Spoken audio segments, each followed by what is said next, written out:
Good afternoon and welcome to the Vancouver City Council meeting of Tuesday, December 14th, which is reconvened from uh, Tuesday, November 16th. This meeting is being convened by electronic means as authorized under our procedural bylaw. If any council member attending by electronic means loses connection during the voting process, staff are available to get you online quickly. Information has been circulated. Video of council members speaking, presentations, and vote results will be projected on the live stream and available. And just remember that if you are attending remotely, you have to leave your video on to confirm quorum.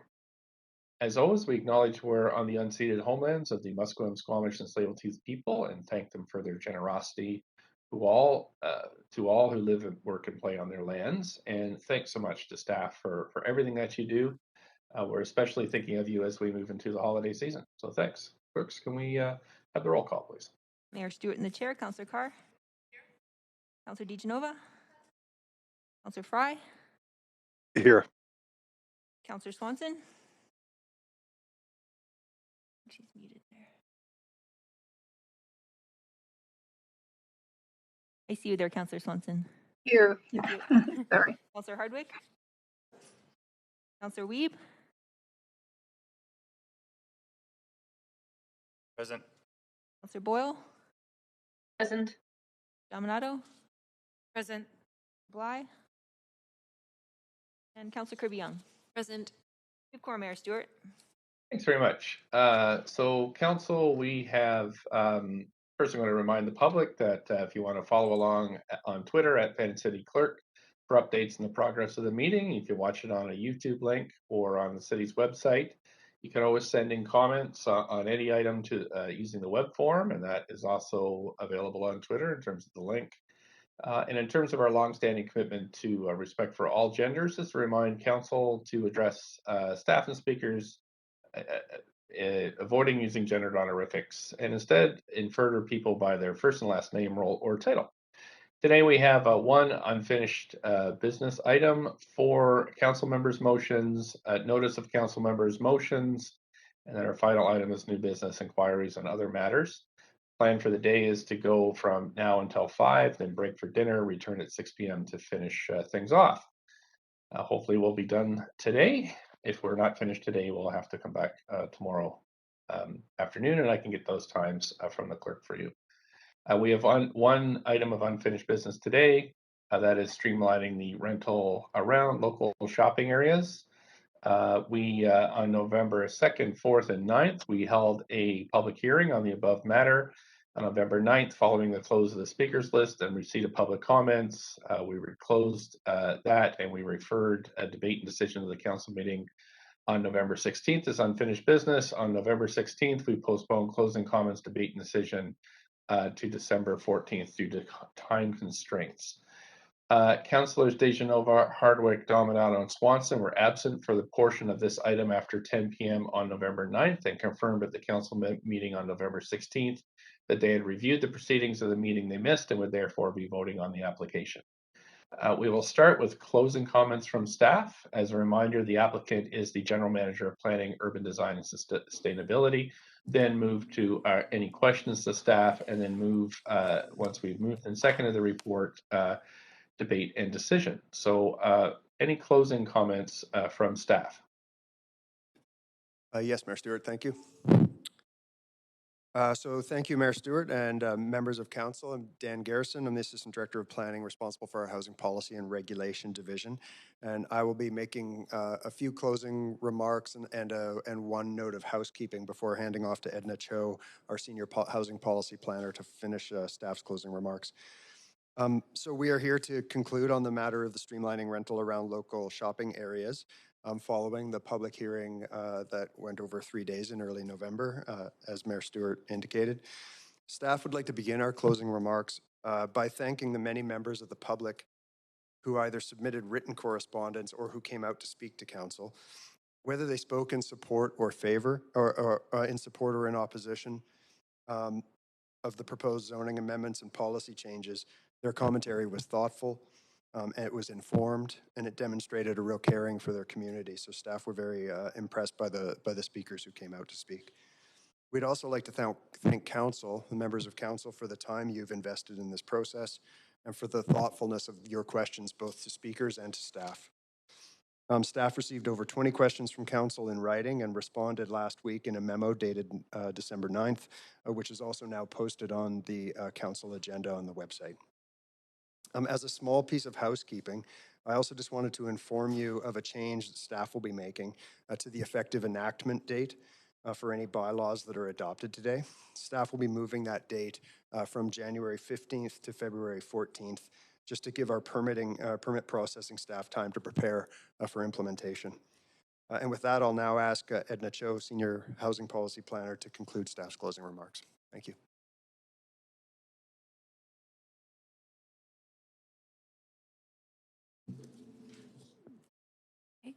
Good afternoon, Mayor and Council. I'm Edna Cho, Senior Planner in Housing Policy in PDS.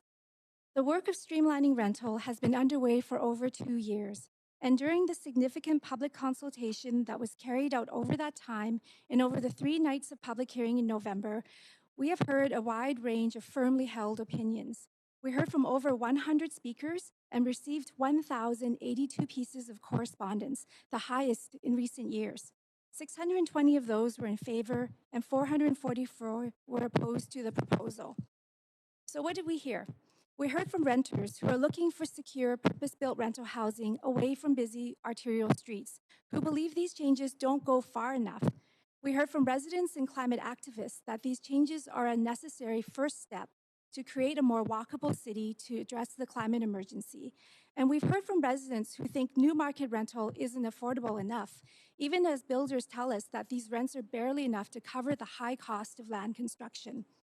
We also heard from property owners who feel the changes go too far, put the character of low-density neighborhoods at risk, and could drive up land values. The discourse has been divided. It's a case of far too much versus not nearly far enough. However, there were common ground on some issues. People agree that housing costs in Vancouver are high and rising. Rental housing is needed as 3/4 of net new households are renters, and that ownership is out of reach for many and will likely continue to be so. So given this polarization and these areas of common ground, staff have approached this work with the principles of balance and equity in mind. The policy has been scaled back to preserve areas with more character and heritage homes. The new zones keep building forms at a moderate scale, 6 stories and under on arterials, and 4 stories and under on local streets. Yet we're still ensuring the proposed changes will incentivize and streamline new rentals. To ensure alignment with the Climate Emergency Action Plan and the Vancouver Plan, we've layered on green building requirements and tightened the locational criteria to ensure new rental housing is located near shopping and amenities to create walkable 15-minute neighborhoods. So key issues. We heard some recurring themes during the public hearing that we'd like to touch on. Consultation and process. We heard there wasn't enough consultation in general, as well as concerns regarding notices for this public hearing specifically. So over the last 2.5 years, there has been over 20,000 points of contact and many engagement opportunities. 3,500 participated in surveys, meetings, and information sessions. There are 8 info sessions, 6 in person and 2 virtual, 40 one-on-one meetings, and 25 stakeholder meetings. There's been broad support received from residents citywide for the concepts and initiatives, with over 72% of survey respondents supporting more rental housing in more neighborhoods. And overall, we received 107,000 impressions from people visiting the city's streamlining rental website. For the public hearing itself, staff followed standard notification practices, including notifying those on our email lists, putting ads in newspapers, as well as social media, and putting posters in community centers and libraries in order to reach a broad audience. As per city practice, we do not notify individual property owners in surrounding areas on citywide changes to zoning. This is the same practice followed in 2004 when secondary suites were legalized across the city, during the introduction of laneway housing in 2009, and the changes to introduce duplexes in RS zones in 2018. Legal services staff have reviewed these processes and advised that they meet all requirements outlined in the Vancouver Charter. We also heard concerns and confusion around the removal of public hearings for new rental developments. We want to be clear that the proposed zoning amendments only result in the removal of a public hearing requirement in the C2 zoning districts proposed in this report. This was done with an eye to equity, as the majority of developments in C2 areas are 4-story condominiums, which does not require a public hearing. The proposed amendments simply seek to level the playing field for rental. To be absolutely clear, new rental projects in RS and RT zones will still go through a rezoning, a simplified rezoning process in which a public hearing will still be required for each project. This is similar to what is currently done for Canby Corridor townhouses within the RM8 zones. The map we showed in the staff presentation, which has been pulled up on the screen, with the blue and red area, is a zoning enabling policy map and not a zoning map. The proposal being discussed will not result in the rezoning of any properties in low-density areas. In other words, no existing zoning is being changed. Rather, we are proposing 3 new rental district schedules that can be used in existing low-density areas in conjunction with a simplified rezoning process. Another key issue we heard was around affordability and land values. We heard a desire to deepen the affordability of new rental housing. Independent third-party financial testing found deeper affordability beyond market rates could be achieved in RS and RT areas in 6-story developments and can include a percentage of below-market units. Dialing up affordability will drive these projects into higher-cost concrete construction and much taller tower forms. Staff are exploring these opportunities for deeper affordability through other planning initiatives such as Broadway Plan and the Vancouver Plan, and through partnerships with senior governments and community housing sector. We would note that none of these funding partnerships can be successful without the policies and zonings in place to enable the developments, and we heard this from the community housing sector during the public hearing. We also heard questions around how these policies will impact land values. Third-party testing confirmed these rental policies will not create additional pressure on land values. It's important to note that this testing isn't theoretical. It's based on more than a decade of experience with rental incentive policies in C2 and low-density areas. Highest and best use in these areas will continue to be the new build ownership housing allowed under existing zoning. There seemed to be interest from some council members to separate the C2 and low density changes so that they can be voted on separately. We have checked with clerks and legal services on the procedure bylaw and confirmed this is possible. Should council wish to vote separately on these proposals, an amendment would first need to be made to recommendation A III to add the definition of residential rental tenure from Appendix A directly into the proposed new zoning districts. This will allow the 2 proposals to be voted on separately in accordance with the procedure bylaw. If council would like to proceed with such an amendment, staff can advise on the language necessary. And if the amendment passes, clerks can advise on how to group the recommendations together during the voting. In conclusion, this application from the General Manager of Planning, Urban Design and Sustainability is to amend the C2 zones to streamline 6-story rental buildings without a rezoning, and to add new standard rental district schedules for use in future rezoning applications in low-density areas. This work builds upon and improves on our existing rental policies that have applied to these C2 and low-density areas for over a decade. This proposal will open established neighborhoods to share their communities and welcome new households. Staff have heard the importance of maintaining existing neighborhood character and have incorporated this feedback, keeping the scale and pace of change incremental and gradual. In addition, the proposals in this report will encourage rental housing close to daily needs and transit to promote more walkable communities. This will be an important first action council can take in alignment with the Climate Emergency Action Plan to meet carbon targets called for under Big Move 1. Thank you. And we have the full staff team here this afternoon, as well as Blair Erb from Coriolis Consulting to answer any additional questions you may have.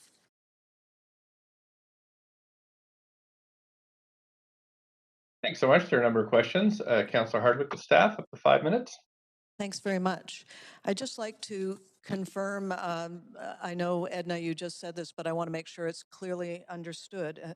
If council wants to only approve the 6-story rentals in C2 zones and not the RR zones, you're confirming that we could approve A1, A2, and vote against A3? and the amended C2 zones would allow for rental tenure on their own with these two recommendations approved, A1 and A2, correct? That's correct. We would have to first make an amendment to AIII to add the residential rental tenure districts into the schedule separately in order that we can vote on them separately. And then, yes, then you can separate them that way. Great, thank you very much. My next question is how much of an increase in zone capacity does this represent overall? At current rates of construction, how many years would it take to build out all of the extra density units that are proposed in this plan? Maybe that's a Dan question. Yep, on.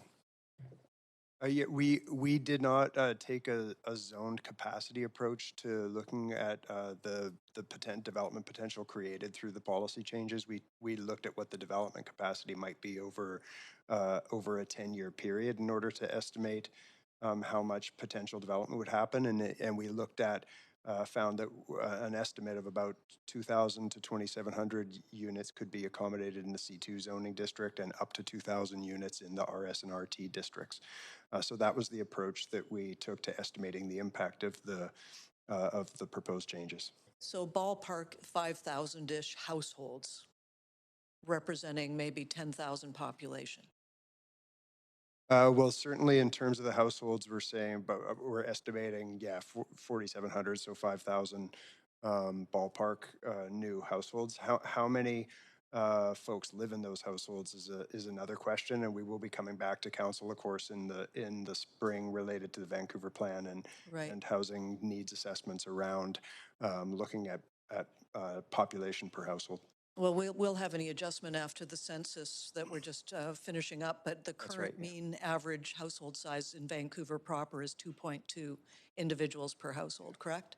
Yeah, that is correct. However, we know that the majority of the housing that we're building now under the new policies, and particularly in the rental policies, are apartments, which do have a lower proportion, and I don't have the number offhand, but have a lower proportion than the overall average, which includes detached houses and townhouses and other types that have higher proportions. So that's right, it's the average.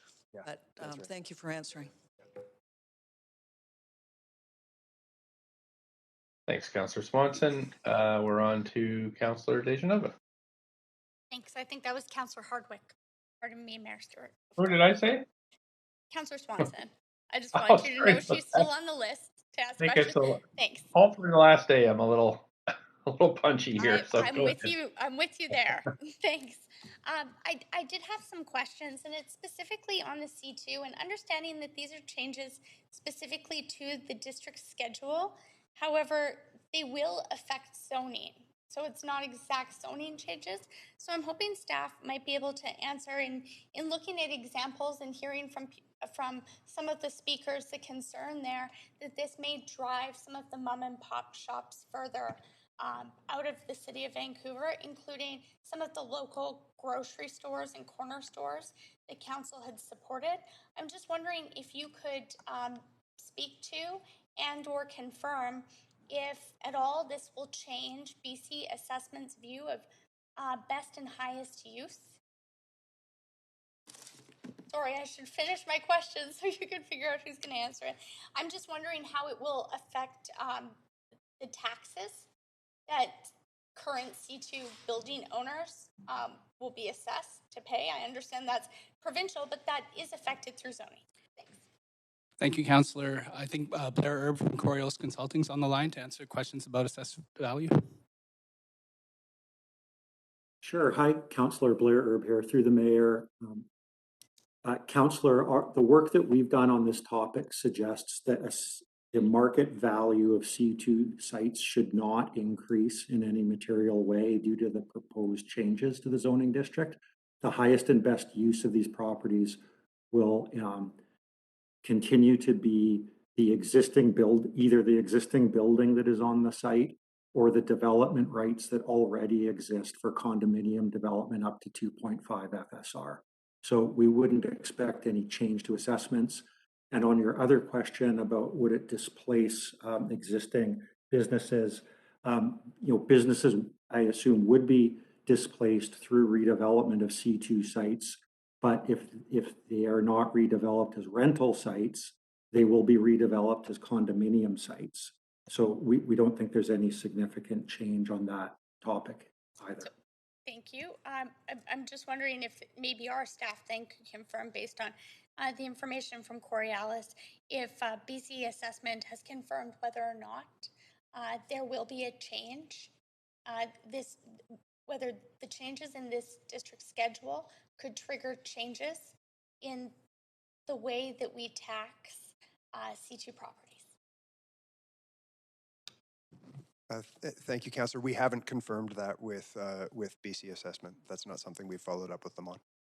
Thank you. I'm further going to ask the question. This council had I won't remember if the vote's unanimous, but we did pass a motion to protect local corner stores and grocery stores. Many of those corner and grocery stores are located in C2 zone. I'm not sure exactly where they are here on in these district schedules. I'm just hoping that you could tell me how that policy direction that council has given fits into this and how we're protecting them through this, especially if we're not sure if they're going to be paying higher taxes. I appreciate Coriolis' opinion, but considering BC assessment assesses the value, which the tax rate is based on, I'm concerned not having that information as to whether or not that will change. So is there any way to understand that policy piece?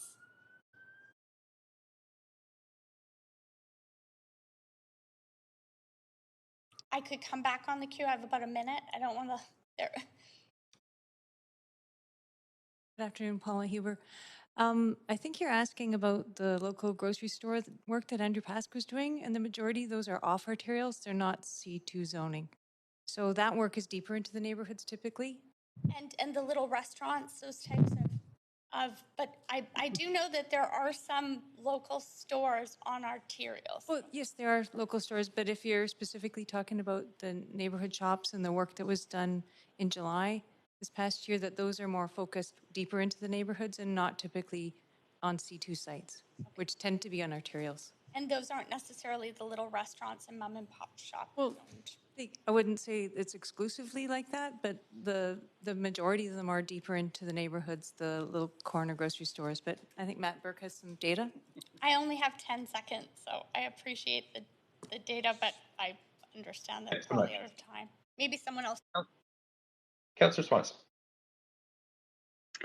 Yeah, thanks for answering a lot of our questions here. First question is, if this goes through, would the city consider buying land in the RS and RT zones for? Oh, you're on mute, Councillor Swanson. Hi, Councillor. Thank you for the question. We heard you.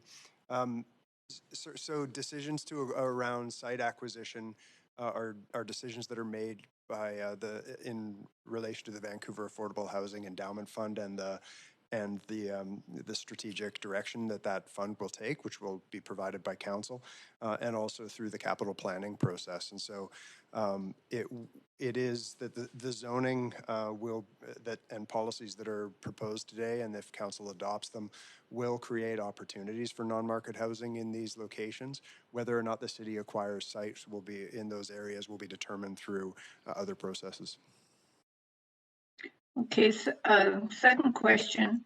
Are we requiring underground parking for the new rental buildings, and if so, why?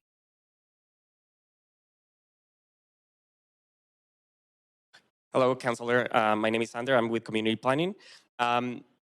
These projects are going to be subject to the standard parking requirements specified by the parking bylaw and all of the reductions that are also available to them. So through the parking bylaw, there's been a significant reduction in parking requirements for rental projects.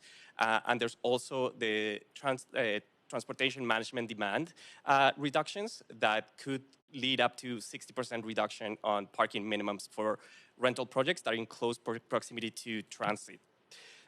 This policy has catered the locational criteria to proximity to transit to be able to maximize on these reductions.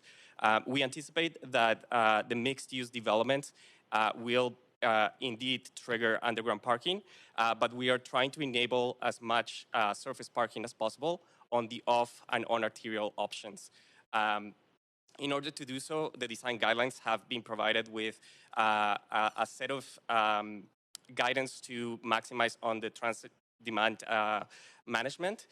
And city staff is also working on bringing forward to council in the new year measures for eliminating parking minimums, which these projects will also be entertained under and will help reduce that demand even further.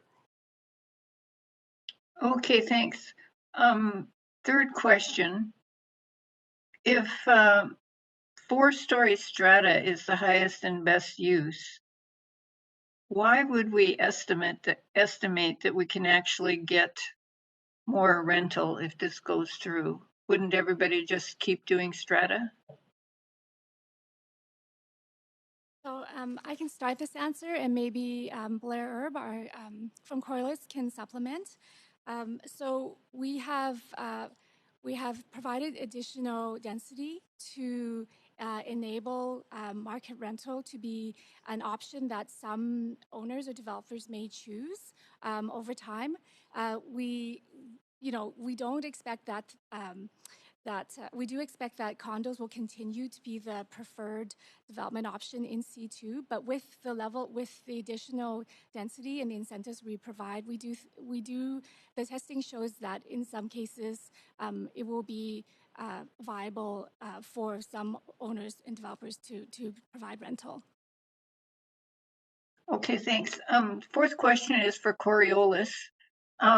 When you were doing the number crunching on this, did you factor in the possibility that rental housing developers, even market ones, could get senior government financing at a low interest rate?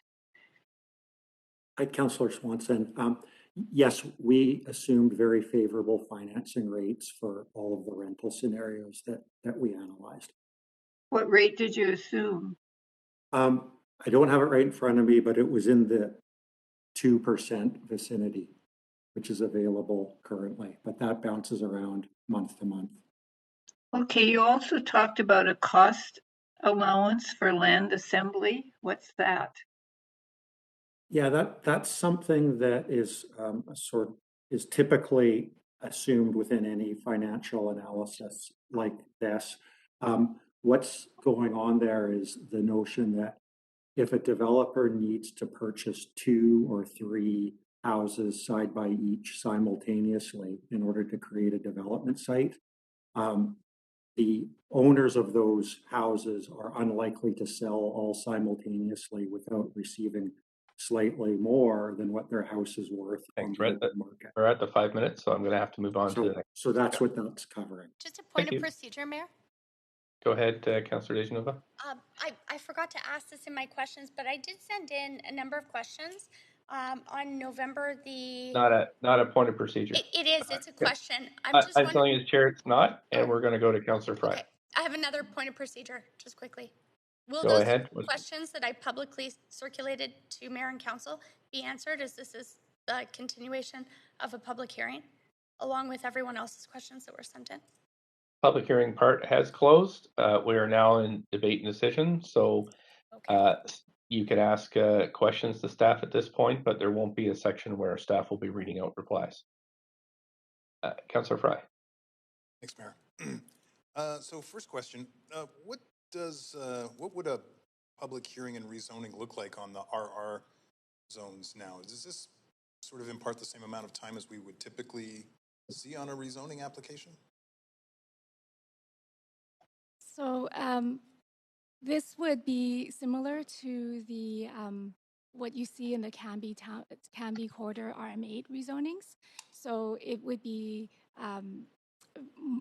the process is simplified because it's not a negotiated unique CD1 each time you're creating. You're rezoning to a zone, which has very clear rules. So the architects, everybody knows upfront exactly what they're meant to do. In terms of the time savings, we estimate potentially this could save maybe half the time of the rezoning, up to 6 months. Okay, well, that's beneficial. Now, do we anticipate, similar to the changes that the province has implemented on the Local Government Act, that they may, at a future time, amend the Vancouver Charter to then say this could just skip public hearing altogether? I don't think I can guess what the province may do on the Vancouver Charter. I don't know if Grant might want to comment on that. But that is the same context, essentially, that if it's in an OCP, according to the Local Government Act, it would just sort of pass public hearing altogether. Well, I guess there's some differences because Vancouver doesn't have an OCP. But I guess the province can always amend the Vancouver Charter in a way that that can simplify public hearings. Okay. That's definitely helpful to know that it does speed up the process. So I want to just touch a little bit on lot assemblies and frontages. I know that there's some articulation in some of the sub-C sections and similarly some of the RRs, but there's some that have no limits on lot assembly or maximum frontages. And I'm wondering if, does this necessarily, do lot assemblies impact the cost of land and therefore the cost of the final product? And would it be thoughtful to implement maximum frontages, also to preserve, in the sense of C2s, that kind of granular fit of small business?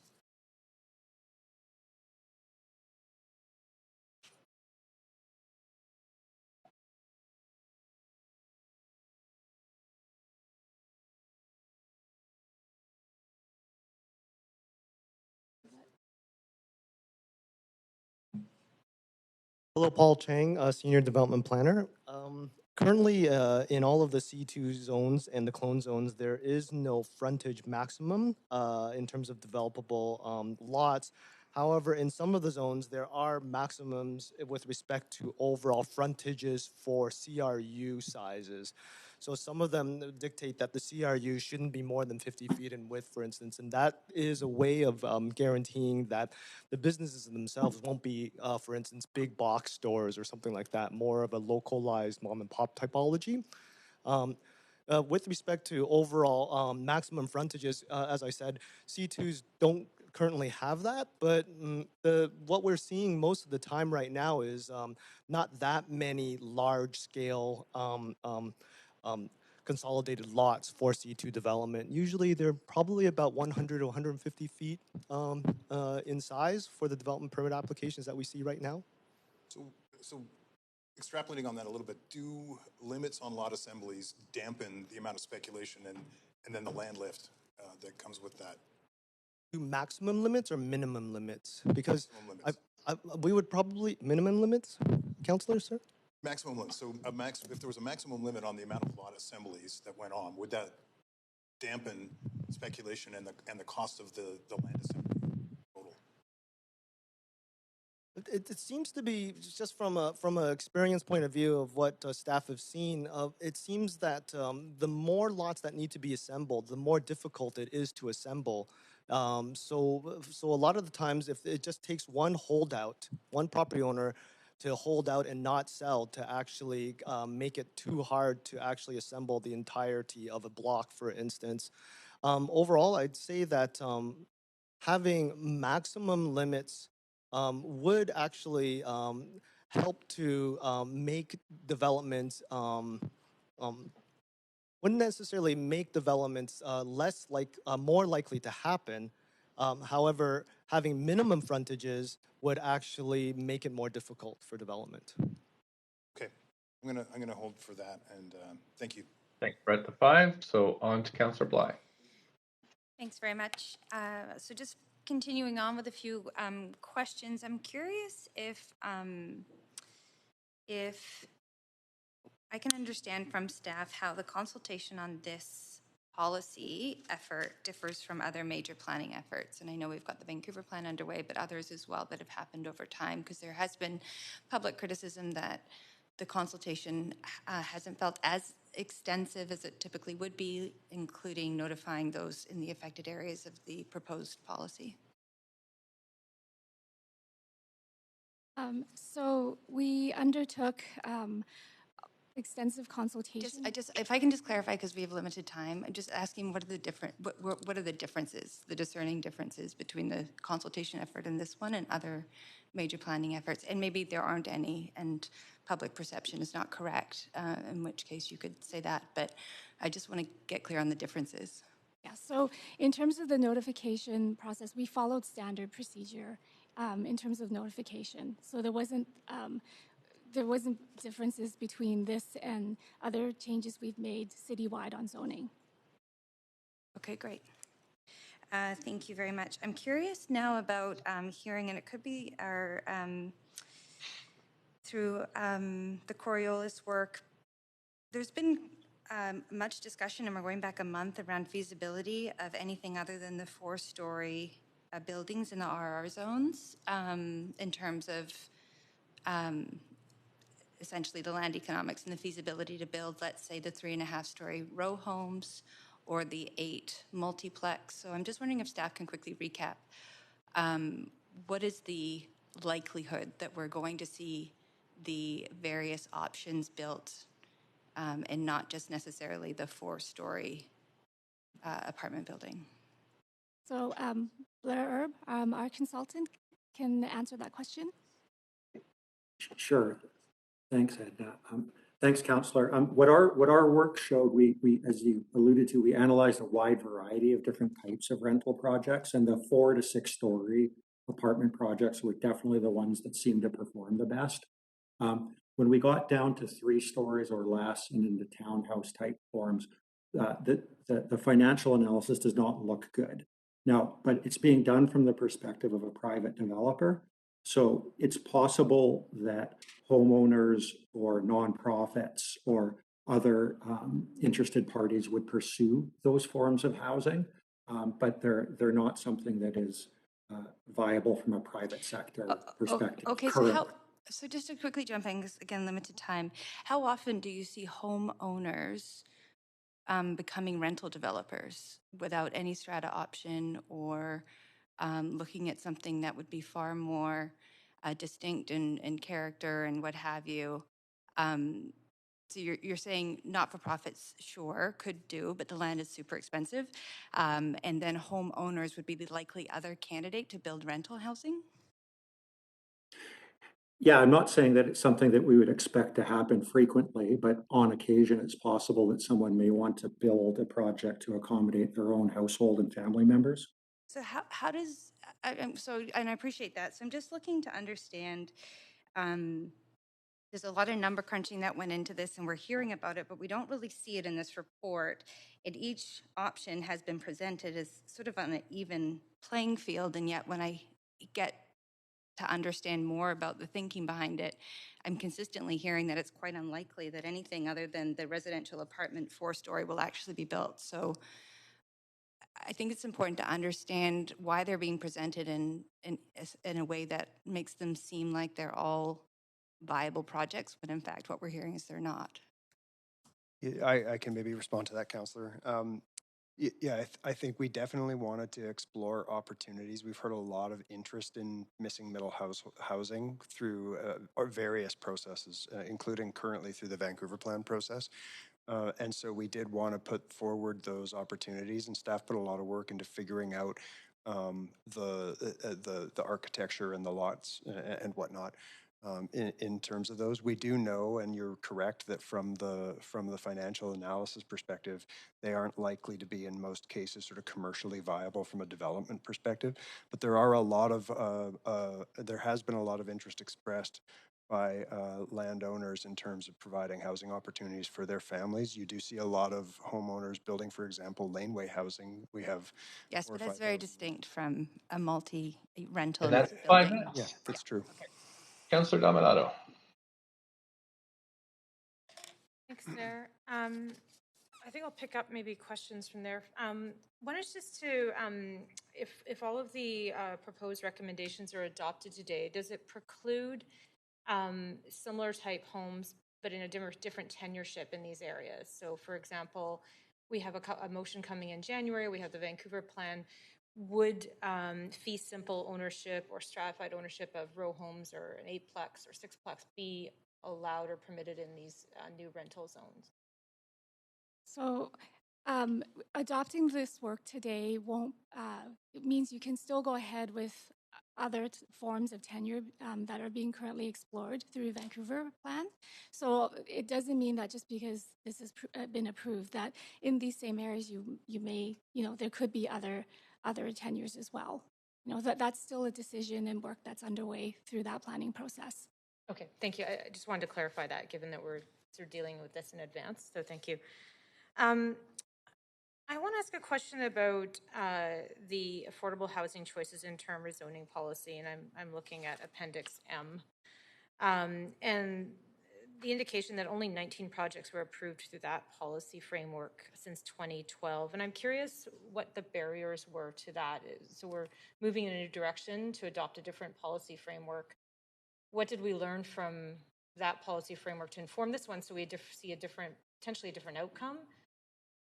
Yeah, so I think one thing to note is the original 2012 policy.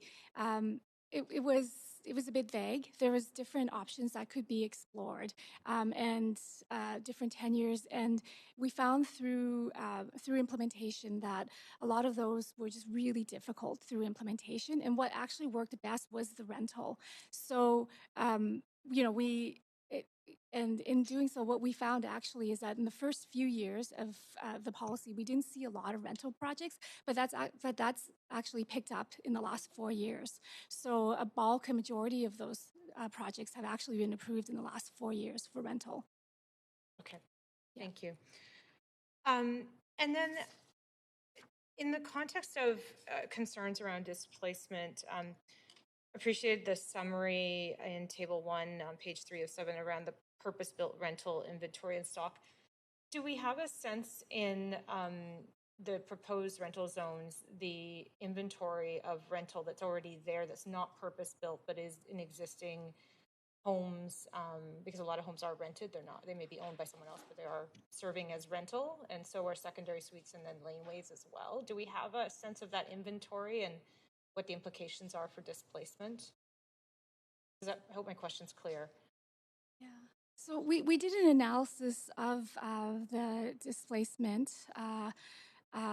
risk in the areas that are eligible for the under this policy in the low density areas. I don't remember the full number in front of me regarding the secondary suites, but what we do know is that in terms of loss of rental, that the majority of the units that are being lost are through the redevelopment of existing homes to new ownership housing compared to rental.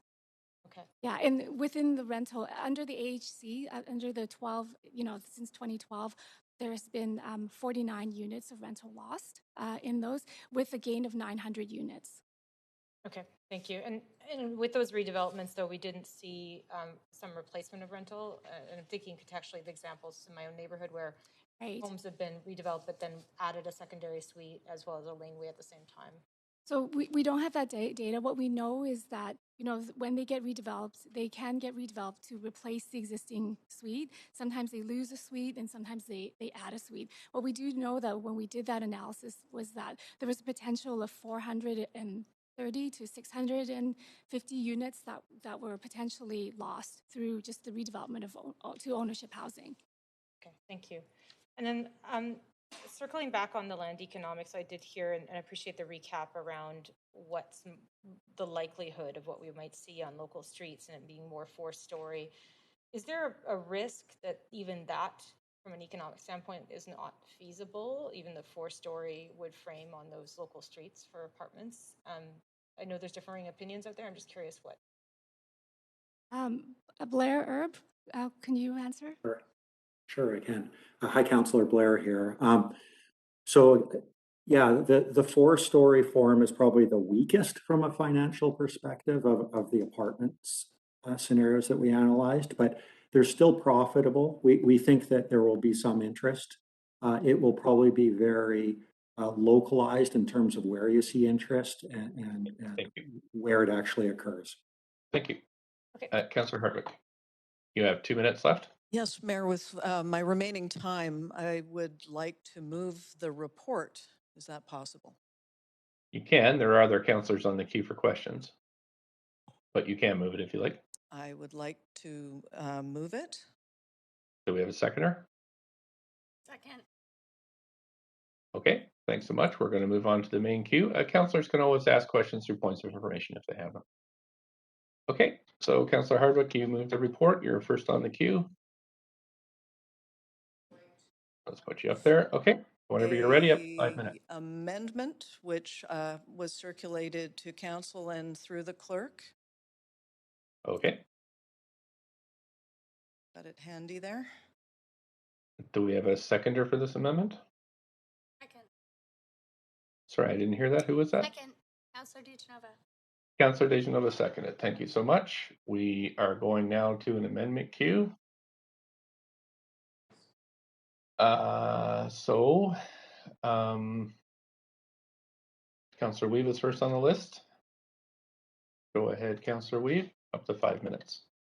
Yeah, through you to the mover of the motion, I'm wondering why this was moved prior to allowing councillors to ask questions, recognizing this is such an important piece of work. And I'm wondering why this was moved before we're able to answer questions that might help us better understand where decision we should make. I have a point of procedure, Mayor. It's Councillor Bly. I'm just going to freeze your clock there, Councillor Weave. Councillor Bly, point of procedure. I'm waiting to hear Councillor Hardwick introduce the amendment. Well, she had opportunity to put herself on the list. I didn't see As her the on the list. mover of the amendment, she gets. You'd be arguing with me, and this is a point of procedure. It's about procedure, and it's way off base right now. Look, if you're going to comment, then I'm going to cut these off. Points of procedure are asked for clarifying rules, not to debate. Point of procedure. This is how it's going to go. Okay, Councillor Dejanova. Could you just please clarify where we are in the process and what should happen now, Mayor Stewart? That's a question. Yeah, Councillor, I'd just like to know right now what we're doing. I'm going to explain it to you if you give me a chance. Councillor Hardwick moved the report. It was seconded by you. It moved to the queue. Then there was we have a queue to debate the amendment to the report, which Councillor Weave is on the queue, and the rest of the folks on the queue are on the list. So, Councillor Weave, you've had a question to the mover of the motion. Councillor Hardwick, would you like to answer?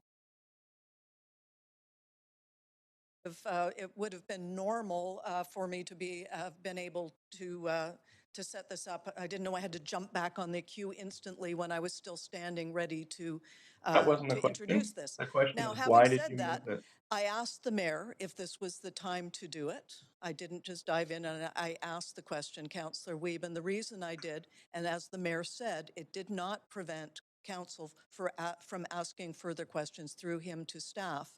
Moreover, we just received a 12-page memo with elaborating on questions from council to staff on Friday. And again, this is not a new discussion. And I don't think the mayor was saying that this would prevent any further questions to staff at this time.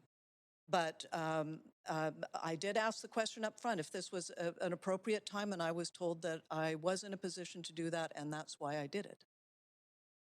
Okay. Yeah, I'll be voting against the referral. I can only ask questions on this referral motion and not on the content of the actual report because we're now in an amendment queue. As the mayor stated, there were still councillors on the queue to ask questions, and some of the questions have not been responded yet. So I will not be voting for this referral report. I think this is important work. I think there's a lot of great stuff in this report, and I look forward to how we can work to move this forward.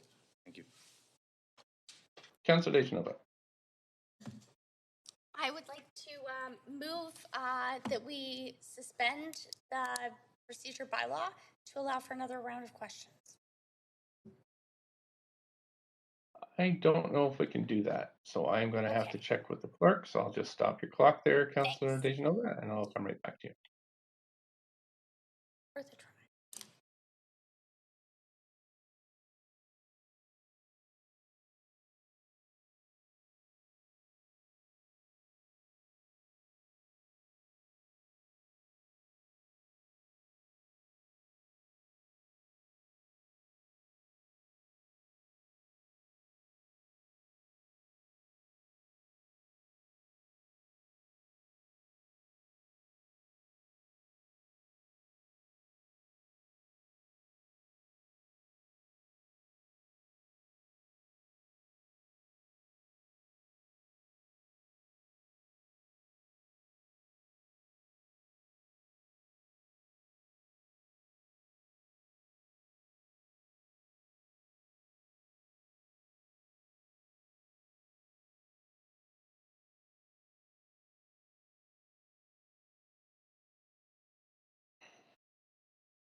Hey, Council, I've spoken with the clerk, or we corresponded. The way forward here is that if folks wanted to ask more questions, we could move a second round of debate and decision through which you can ask points of information. So that's the only way forward here. Once a motion has been moved and seconded, it is in debate. That's where we're at. So if you'd like to ask questions, you can do so through points of information. And if you need more time, you can always ask for another round of debate and decision. Councillor Dejanova, you. I'll just use my time and try to be helpful to make sure everyone can have their questions answered. I've been in this situation before. To move a second round of debate. Okay. Do we have a seconder for that? It'll be on this amendment though. Right now. Sure. We can always do it again, I suppose. We can. I don't have any other questions, but others do, I understand. Okay, I didn't hear a seconder, so we'll go on to Councillor Hardwick. I seconded it. I didn't hear a seconder. It was seconded by Hardwick and Chambers. Okay, thank you. So do we have all in favor of a second round of debate decision on this amendment, say yay? Okay. Opposed, nay? I don't hear any opposed. Nay. Okay, so we'll have a vote on this then. All in favor of a second round of debate and decision. We'll call a vote here.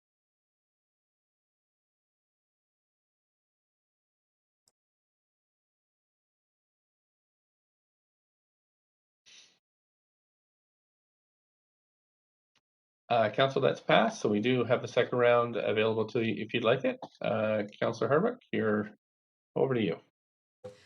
No, I'll pass until the end. I tried to put myself at the bottom of the queue, but it didn't work. Councillor Boyle, on the amendment. Thanks, Mayor. I'm going to speak strongly against this amendment. These recommended policies already got sent back to staff for more consultation a year and a half ago when they first came forward.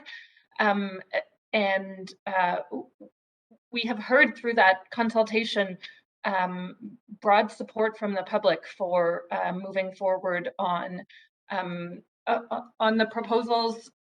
We heard the summary from staff that there, of course, is mixed opinions on it, but that there is strong support for more rental, for making it easier to build that rental.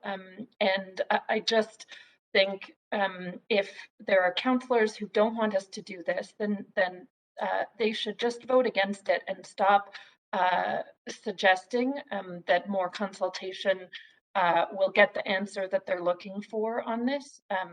I would love to see this whole report move forward, but I don't think continuing to punt it back and stall out shows any kind of leadership on the issues we were elected to address. So I hope that this whole thing passes strongly, and I don't think that continuing to send it back is the direction to go. Councillor Carr? Thanks. Thanks, Mayor. I will be speaking in opposition to this. And the reason is that this is, in fact, I may even question whether this is in order, because we've already done this. We already referred this report to the Vancouver plan last summer, last July.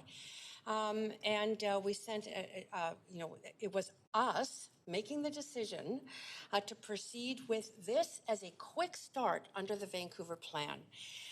So staff did that in very extensive consultations. We had a report, a summary of that this morning, but there were 318,000 addressed postcards, there were 12 neighborhood workshops, there were 10 pop-up tent events, 7 stakeholder meetings, 10 youth focus events, and pretty soon I'm going to break into the 12 nights of Christmas, meetings with MST, and responses which led to the conclusion after 3,300 responses with a focus on complete neighborhoods and a very detailed questionnaire asking people where they wanted, if they wanted more rental housing, where they wanted it, what kind of heights. All of that data has already been collected. 77% agreed that we should include a range of housing options in all neighborhoods. 75% support rental options on residential streets. 83% support new housing around community assets. 68% support increased height and density for low and moderate income housing. Mr. Mayor, given that this is already referred from us into the Vancouver plan last summer, I would ask you to rule whether this is actually in order.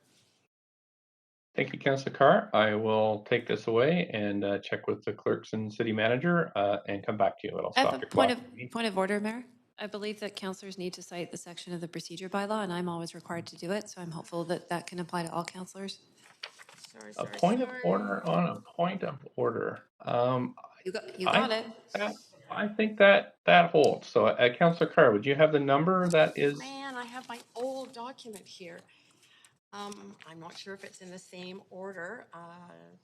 That it's sorry. Mine says section 8.7F. Okay. 8.7F, and I've answered Councillor Kirby-Young's point of order, and I will get back to yours, Councillor Carr. Thank you.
All right, Council, I've had an opportunity to speak with the city manager and clerk.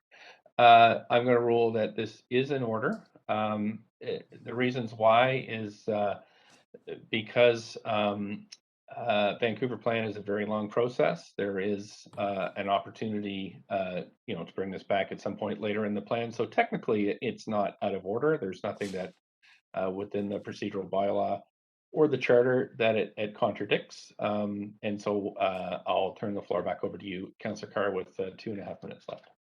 I'm okay at this point. Thanks, Mayor. Okay, Councillor Kirby-Young. Yeah, thanks, Mayor. I'm going to speak in opposition to the amendment. I won't try not to repeat the comments from my other fellow councillors, but I would say that I just think that council should have the courage of their convictions, whatever they may be, with respect to this report, and vote accordingly as to whether or not they feel that they want to support it or they do not want to support it based on the perceived merits of the report and what they have heard from the public, and how they weigh that information. I look at this and I think our council term is 4 years. This process has taken 2, over half of that. The previous referral back to the plan was a year. And we are, and I actually think fairly now, being criticized for not making movement on housing policy. Not everybody agrees on policy, but at some point we have to make a decision and stand for something. And so a wholesale referral of the entire report back, I think, is abdicating the responsibility of council, which is why we get to sit in these chairs, is to make those decisions, which may or may not be popular, but it's our job to make them. And so I will not support a referral. Thanks. Thank you, Councillor Kirby-Young. Councillor Dejanova, I did have, don't usually enter in debates here as I'm chairing, but I would request that you take the chair while I just say a few words. Go ahead, Mayor. Thank you very much. I'll just advance myself on the queue. Oh, sorry, I'll let clerks handle that. I'd just like to say that that I'm against the referral. This proposal, as it's before us, is for 4,000 rental units across a city that already has well over 300,000 homes of various types. So 4,000 units over 10 years is 400 units a year. This is not the kind of silver bullet that's going to reduce the extreme stress that people are feeling over housing provision in the city. It will help. It won't. It won't fix it, but it'll show that signal strongly that we're going in the right direction. If we were to refer again, basically killing this because we're just going to get the same public input that we've had, that staff have gone through, and Councillor Carr went through in good detail. We do have to make a decision here. I do see another amendment floating around about splitting this in half, perhaps. So that would mean we might move ahead with 2,000 units over 10 years, which is 200 units a year. I mean, this is not some kind of gargantuan decision, but it does show that we're at least listening to people and saying that we need to get housing built here, not imaginary units, but real ones. And I strongly think that this is one step in that process. So I'll definitely be voting against a referral and hope that councillors will vote to get this underway so we can, get folks into new homes, which is so important. So thank you, Councillor Dejanova. I'm happy to take the chair back if you're happy to relinquish it. Of course. Thank you. Thank you so much. Councillor Dominato, you have 5 minutes. Thank you, Mayor. And in brief, I'm speaking in opposition to this referral. While I have some concerns around this report, largely about will it achieve the outcomes that it sets out to do, and particularly will it deliver some of the rental housing that families would like to see in the city. I do not support referring this wholesale back to the Vancouver plan. I didn't actually support referring it back a year ago. I was prepared to support, at that time, some of the recommendations. They have changed since, but at that time I was prepared to support it. I thought there had been much consultation done, but I'm not prepared to support a full referral at this time, so I'm speaking in opposition. Thank you.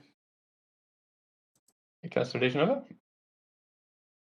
Thank you. I do have a point of information through Okay. you to staff, and that is, I'm wondering how this is considerate of other types of housing aside from rental, and for instance, in looking at what is included in this referral motion, I'm looking at how it considers, for instance, not only the nonprofit owned housing, but also affordable home ownership.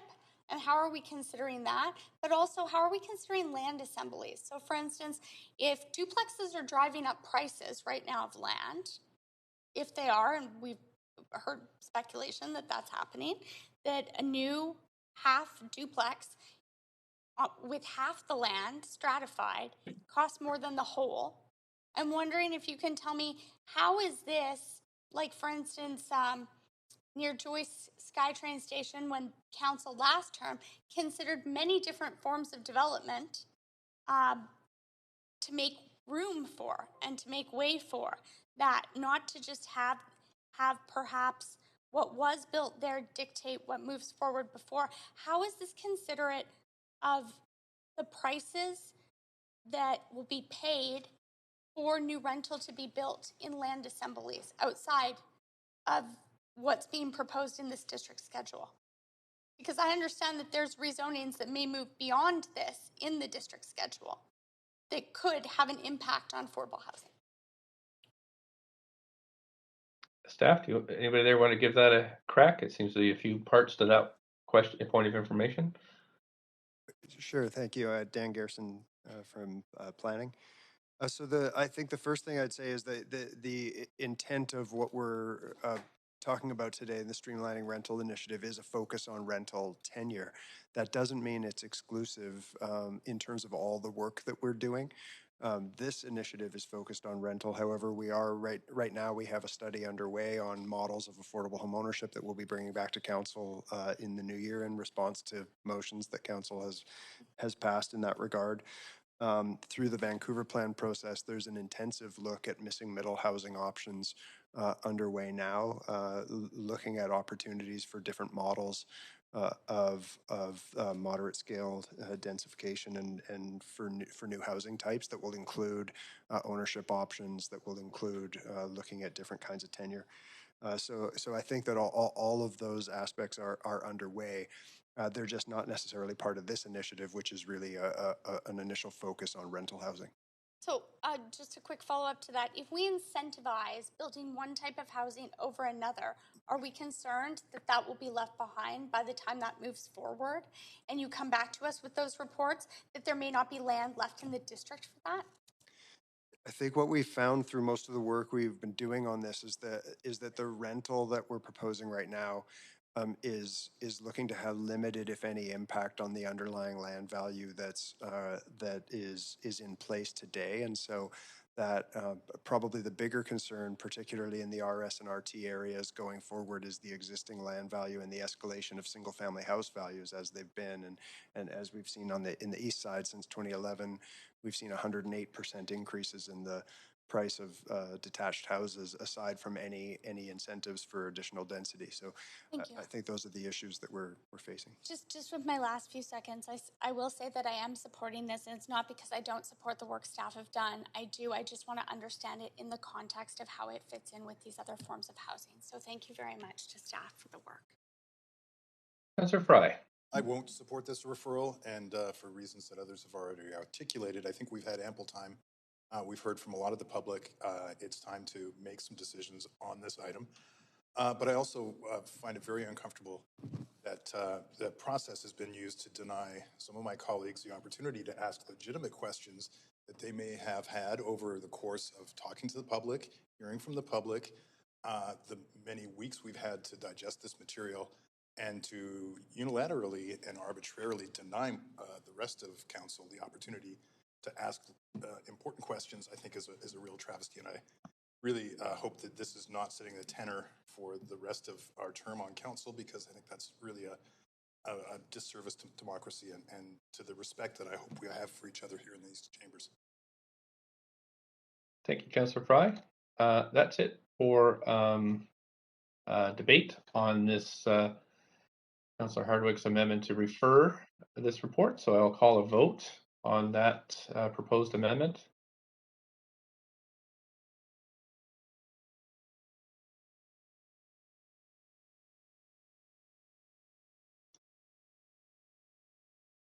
Councillor Dominato. Okay, Council, that fails with Councillors Kirby, Young, Blythe, Dominato, Boyle, Weeb, Swanson, Fry, Carr, and myself in opposition. Thanks, Council. Going back to the main queue, Councillor Hardwick, you have the floor for 4.5 minutes. Nope, that's it for now. Thank you. Councillor Weeb, up to 5 minutes. Yeah, some of the questions earlier, the ownership model of one of these rental projects, could it be a co-op? Can it be a family that they would rent it to other family members? Could it be multiple people that are looking at creating kind of a co-housing model and renting a few of the units out? So are other types of housing tenure allowed under this rental policy?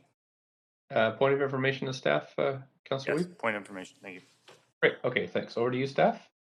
So under this policy, under the bylaw changes we're making, we're defining residential rental tenure as rental housing, as well as nonprofit, social, and co-op housing. So that's the definition of rental tenure.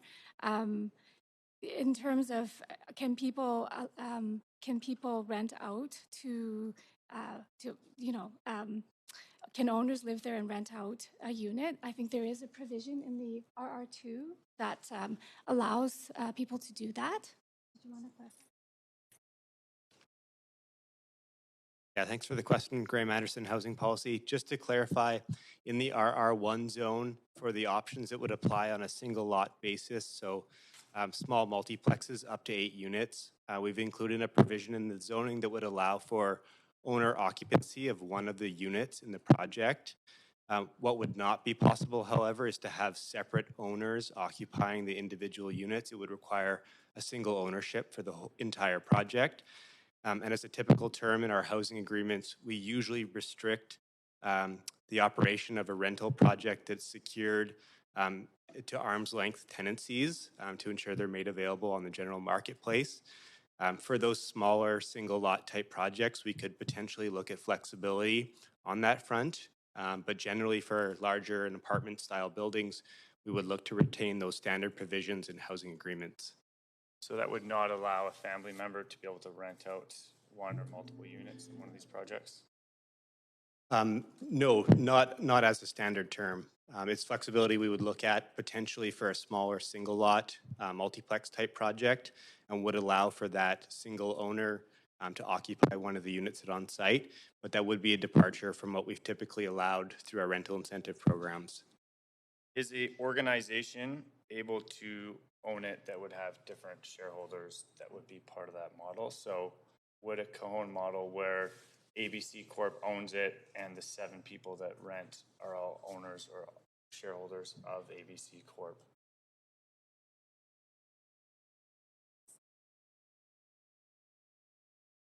So that's not the model that's anticipated here. Okay. This is typically a landlord model that rents out units, and there's a residential tenancy agreement that's required. But the models that you're talking about in terms of innovative, home ownership options, although that's not part of this work, we are looking at different models of affordable home ownership in other work that we're doing. Okay, it'd just be great to see those options continue to be brought forward in policy. My next one's to Blair, and that's talking about the viability of these projects, and mostly the RR projects. Can you talk about if they're more viable on the west side of Vancouver, the east side of Vancouver, and if a nominal CAC of kind of the industrial rate of $3.01 was applied, would we still be able to get these projects built, and would they still be at the same rate? Hi, Councillor Weeb, it's Blair here. Thanks for the question. So part one of your question, west side versus east side, our work is showing that the financial viability of the rental apartment projects is better or higher on the west side properties, particularly on what I would call larger single family lots on the west side properties. The constraint on the east side is the small lots have a high price per square foot of lot area, which is challenging. In regard to charging a CAC, our work shows that, in the vast majority of cases, there's no quote land left, which is where you would normally expect a CAC to come from. But I think as long as the CAC was very low and modest, I wouldn't expect it to have a significant impact on the interest in doing these sorts of projects, as long as applicants perceived that council would support the rezoning application when it came forward. So as long as it was a fixed nominal amount that they knew prior to going into the projects and they believed that those projects would get passed, then you'd see that the viability wouldn't change the amount that we'd see come brought forward. We're at five. Okay, 5 thank you. Councillor Blythe, up to 5. Thanks, Mayor. I have an amendment. Okay. Please go ahead. I'm confirming we are in debate and decision right now. So The report has been moved, and we are debating an unamended report recommendations. yeah, okay. So we got a limit of 5 minutes to do everything we need to do. Right. So you've moved an amendment. Okay. So I wonder if I can just be moved to an amendment queue so I can introduce it. We need to have a seconder. Second, Councillor DiGenova. Councillor DeSanova. So we are on an amendment queue. Councillor Bly, please go ahead. Up to 5 minutes. Thanks, Mayor. I'll be very brief. I know everyone is getting pretty tired here, but I just have put forward language that is up on the screen that allows for separate votes, both on the C2 and also the RR portion of the report. Okay, right. So that was explained by the clerk, by the staff, that needed to happen in order to separate the different clauses. That's correct. Thank you. Okay, anything else to say on that? No, only that in time, if this was to pass, then we'd be looking to clerks and staff just to be clear on how we would vote on all of the recommendations in accordance with this amendment. Okay, thank you. Councillor Kirby-Young.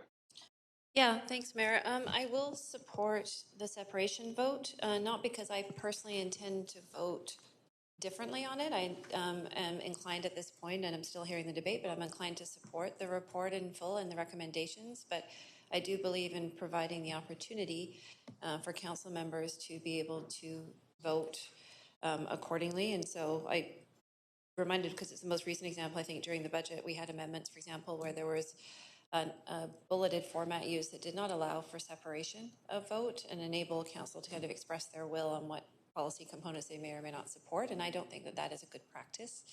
And so I'm going to support this to enable essentially severing, if you will, which has been a practice, and that allows council to exercise, I think I referred to earlier, the courage of their convictions, whatever those may be, with respect to the distinct components of the report that have been identified. But I do want to be clear, I'm not intending personally to not support the report, but I am supporting the separation. Thanks. Councillor DeGenova. Thanks. I just have a point of information for staff on Sure. On the RR districts that are, or the RR zones that are listed here. I'm wondering, it's the same question I had before. Don't need the data from Coriolis. I'm just wondering if you have at all had any communication with BC Assessment as to whether or not this would change best and highest use, thus changing the amount of taxes or increasing the amount of property taxes that current owners in these zones face.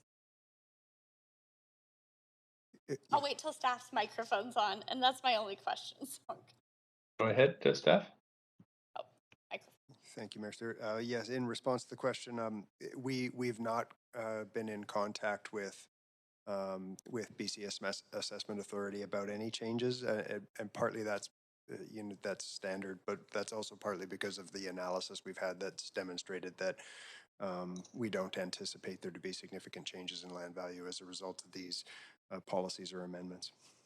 Okay, and if there were to be, and this was adversely affecting residents, and we saw that, and current owners, in these specific RR zones. I'm not going to read them all out, the ones highlighted in yellow.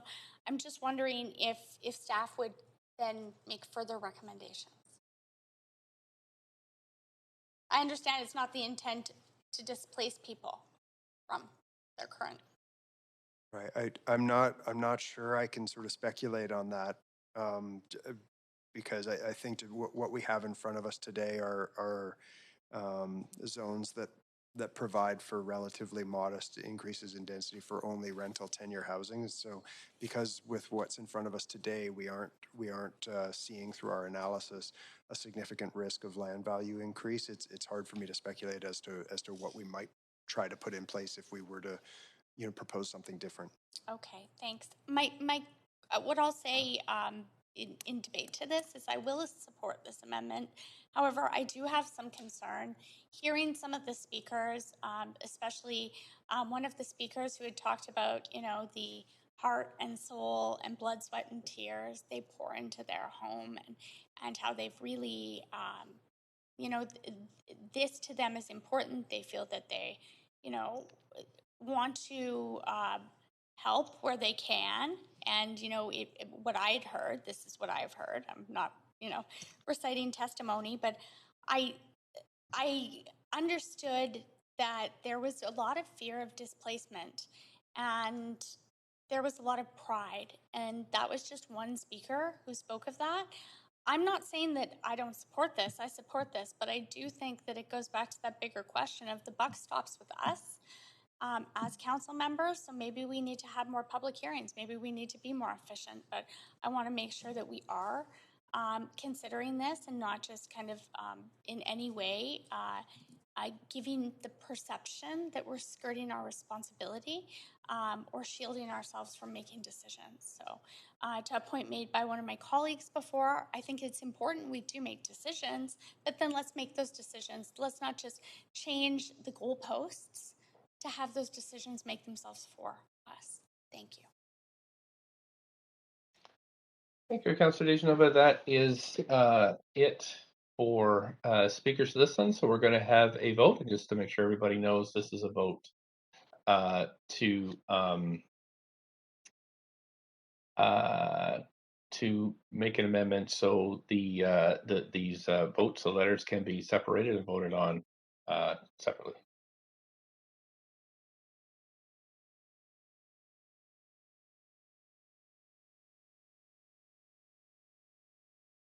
That has passed, Council.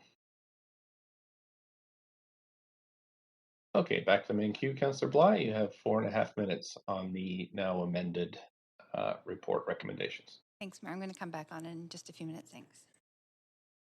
Councillor Kirby-Young? I'll wait. Thanks, Mayor. Councillor Dominato? Thanks, Mayor. I have a couple of questions. We did move, correct, that we could allow questions still? Yep, please go. A point of information. Go ahead. A point of information. Thank you.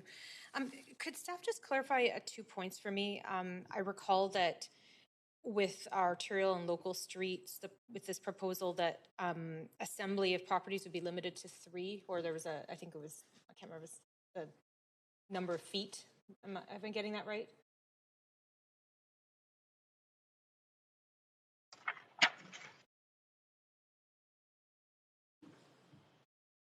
Hello, Councillor Dominato, Marie Lenahan. So to confirm, for the local streets, there is a cap on assembly of 100 feet, or typically 3 lots. Okay, thank you. For local streets, there's no cap on assembly for arterial. Okay, thank you for clarifying that. And then 2 more questions related to that is,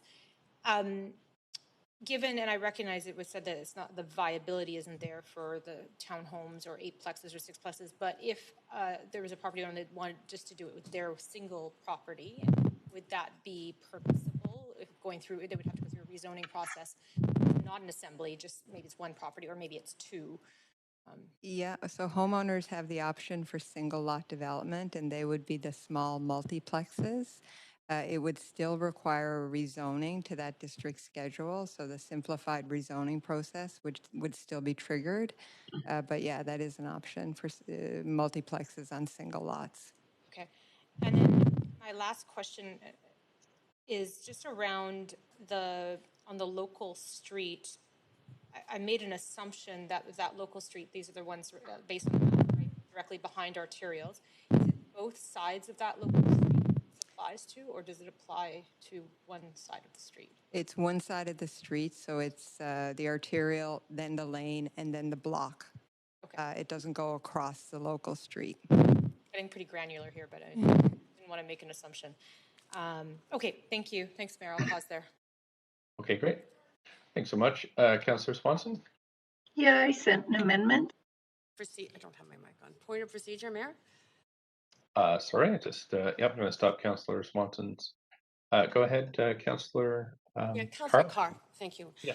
Yes, you know, I've noticed, Mayor, that many of my colleagues are using their time to debate to actually ask questions. I'm wondering if it's possible to move under our procedure bylaw a second round of debate to the motion. Second. Yes, that could happen for sure. So I all move in it. favor? Yeah. So Councillor Carr moves, seconded by Councillor Dejanova. Yes. All in favor of a second round of debate, say yay. Yay. Yay. Yay. Yay. Any opposed? I hear none. So we do have a second round. Councillor Swanson, you're up, but do have a second round if you want them. Can I move my amendment? Yes. Go ahead. You've sent it to clerks. I have, yeah. So this is just to exclude Knight Street from the zones that this would apply to. And the reason for that is that this is the most polluted street in the country.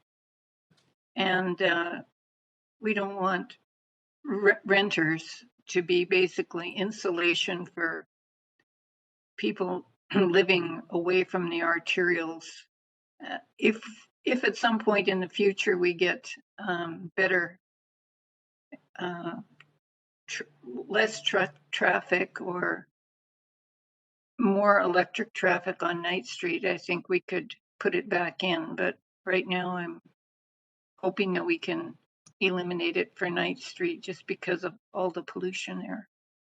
Okay, thanks. Do we have a seconder for this one? Second. Councillor Carr. Okay, we're on an amendment queue. Councillor Swanson, I see you on the amendment queue. Is there anything else that you wanted to say to this one? No. Okay, Councillor Dejanova. I'm a little bit surprised by this amendment because this exclusively would leave this to a home ownership district. And I thought that we had policy that specifically spoke against that in Vancouver. While I have voted before with council, considering our climate goals and our you know, healthy city policies and strategies.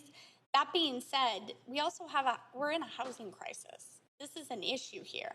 I think it's important to look at, and the way that I've been considering this and framing this from what I heard from speakers, from the careful and thoughtful work of staff, is I appreciate all of this.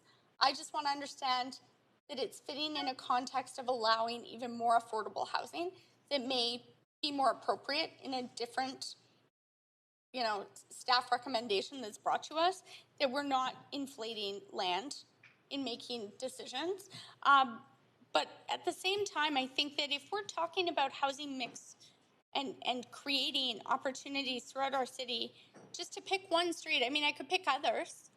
I mean, there are other streets that are also truck routes. There's Clark Street. I mean, there might not specifically be here, but the way that I'm considering this is how are we more inclusive of housing in our city? And I understand that right now, maybe there's work that needs to be done, but I think I'd be going backwards to support one specific street and say that we wouldn't be moving forward with rental on it. So for that reason, I won't be supporting it. Thank you. Thank you, Councillor Boyle. Mayor, it's Councillor Bly. I just want to check on whether a point of order comes ahead of. You can do a point of order anytime you like. Okay, well, I just want You to have call. to let me know the letter of the point of order. I'd say it's 8.7 and that it's frivolous. I'm just looking at the map for C2. There is no C2 really on Knight. And this amendment is speaking specifically to the C2 district schedules. I don't think it's an out of order question. I think it's more of a content question.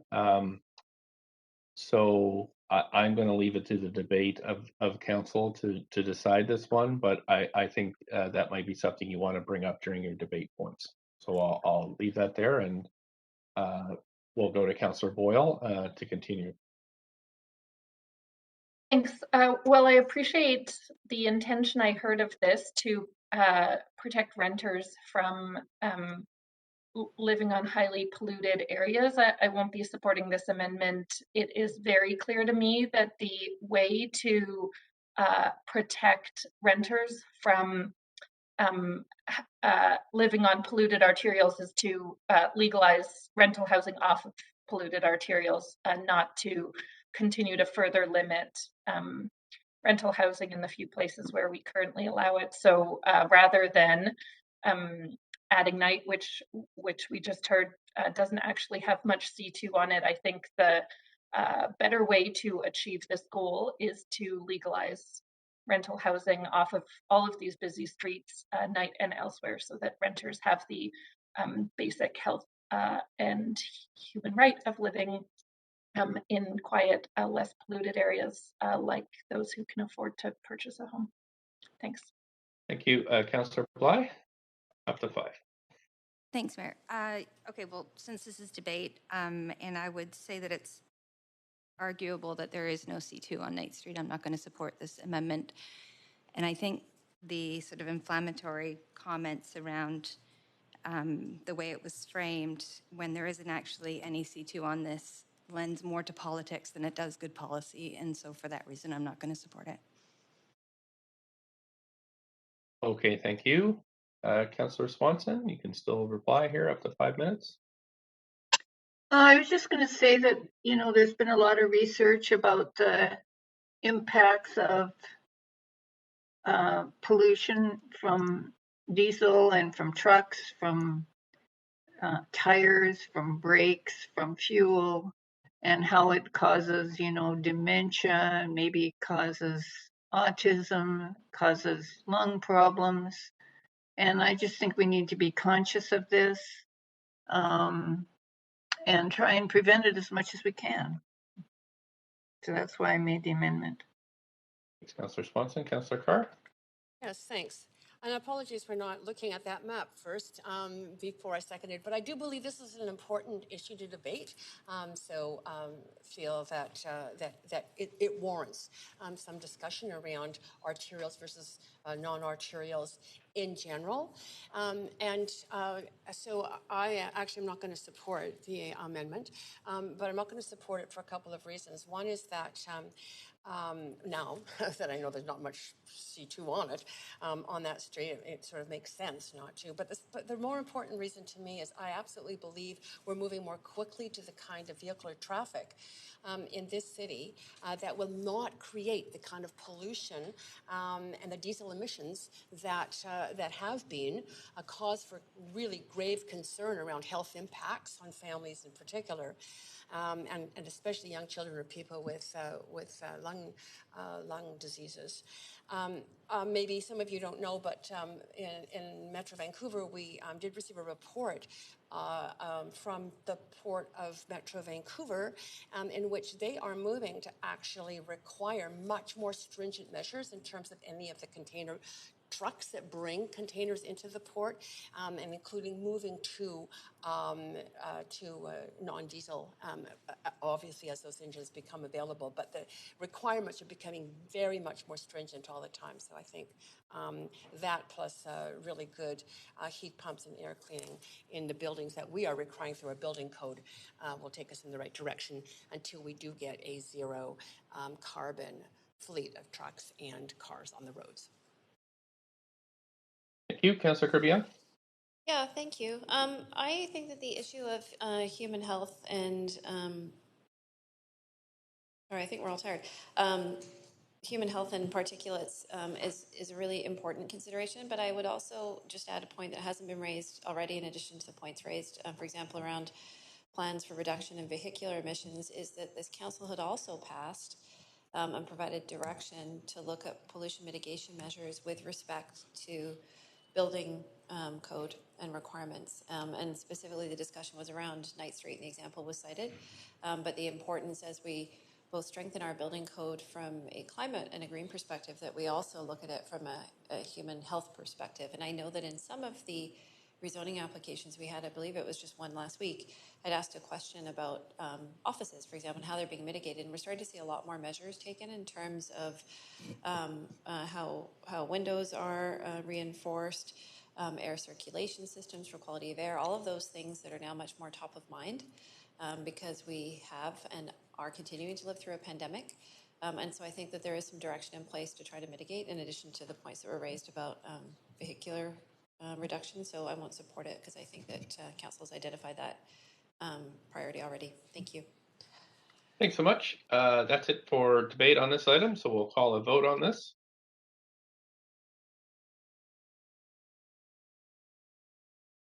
Councilor Gaminato.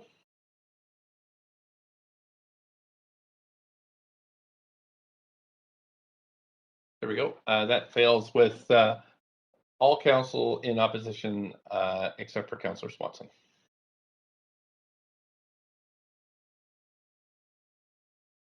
Okay, Council, we are back now to the main queue. Councillor Swanson, do you have anything else on this?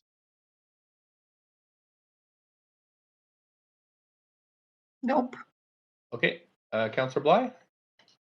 Thanks very much. I just have one additional point of information to staff, and that is regarding the setback. So in the RR zones, if there were to be, in the recommendation in the report, the townhouses stacked 4 stories or multiplex 3 stories, and then we've got the residential apartment 4 stories. I'm just curious, what are the policy allowable setbacks for the different building types? And maybe if I can simplify, because I have limited time, the recommended setback or the allowable setback for the residential apartment 4-story is what?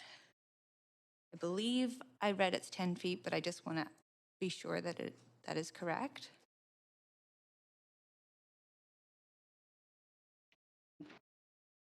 Staff? Hello, Councillor Bly, Marie Linehan, Development Planner. Are you asking what the front yard setback is for the townhouses off arterial? The off arterial residential apartment 4 stories. So that's 12 feet. So it's a consistent front yard for all the typologies off arterial of 12 feet for apartments and townhouses. Okay, and I did read in here that under some situations it would be considered that 10 feet would be allowable.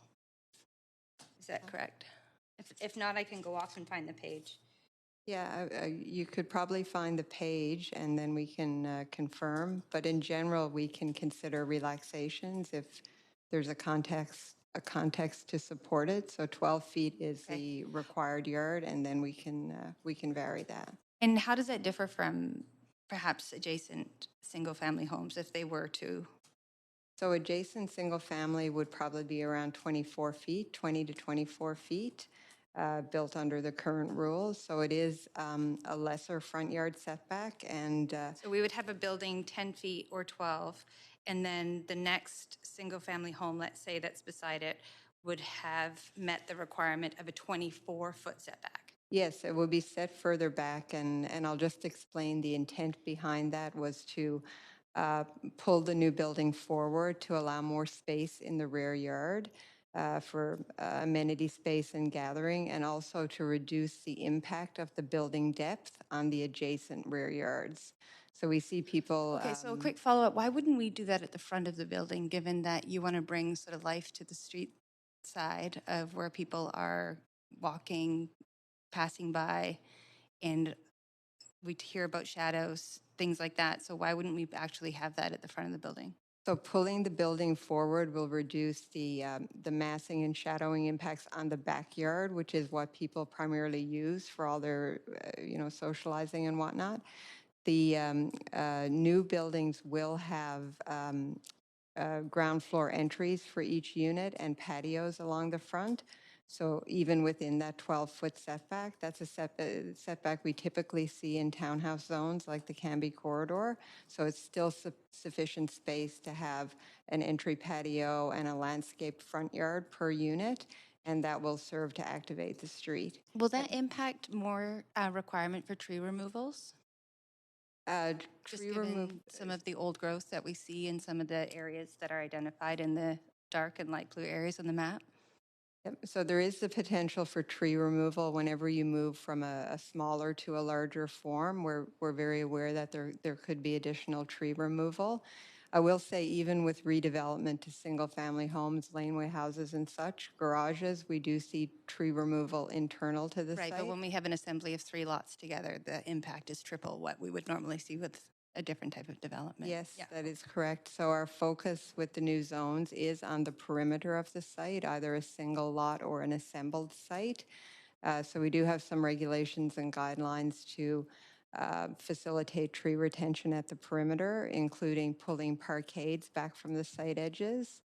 So yes, we do see the challenges. And there'll be parkades for some of these the 4-story and the RR, so they would be using the back alleys to come and go. They would use back alleys to come and go. Parkades, it's a potential that they may be proposed, but as outlined earlier by staff, there is a significant parking reduction, so surface parking would be an option. Thank you very much. Thank you, Brett. Okay, Councillor Dejanova. I'm not sure why I'm on. I did not put myself on the queue. Thank you. Councillor Weep. You'd be in your second round, Councillor Weep. Yeah, I'll allow the other councillors go ahead now. Okay. Councillor Carr, up to 5. Yes, thanks. Gives me an opportunity to ask some questions. I think I noted Edna Cho mentioning that I might have got it or heard it wrong. 3/4 of new households to Vancouver are renters. Was that what you said, or did I just mishear it? Sorry, I can't. To Mike. Not on. Sorry, 76% of net new households are renters. So wow, that's correct. Thank you. Is it still the case that about 51% of Vancouver are renters overall, or has that changed? It's 53% of households. 53 now, okay. Do you know the median income and the median age of renters? Don't know the median age of renters, but the median income is 47,000. 47,000, thank you. Page 3 of the report states that public engagement in the Vancouver plan resulted in these proposed changes. So I've already noted some of that data, but if there's any others that you can add about what it was that you received in public feedback that informed this set of recommendations. Yes, so we scaled back the locational criteria based on the principles of Vancouver Plan around complete and connected neighborhoods. So we wanted to ensure that when we were putting a rental in the areas that they were within a 50-minute walk to daily needs, shops, and transit. So that's one change we did. We know that through the Vancouver Plan and all our other engagements that deeper levels of affordability are really important, and people want to see more types of affordable housing in neighborhoods across the city, including below market rental and social housing. So we've added that, made those changes here as well. Great. I'm sorry. One more thing. And just to say that, with the Vancouver Plan, what we're really seeing is a lot of support for low-rise middle forms, so 6 stories and under. And so, we want to ensure that the forms we are proposing here are in alignment with, those forms that people are looking for. That was the last question I was going to ask, which was any indication around heights. Those are my questions. Thank you. Thank you. Councillor Kirby. Yeah, thank you. Sorry, Councillor Kirby, before we go, we are at 12 minutes to 5 with a break scheduled at 5. So might be helpful if we wanted to finish this debate decision to have an extension, if somebody wanted to approve that, to work until we finish this and then take a dinner break. So I'll move to extend on this specific item, not the full meeting agenda, but just this item. Okay, thanks very much. You have a seconder for that? Councillor Boyle.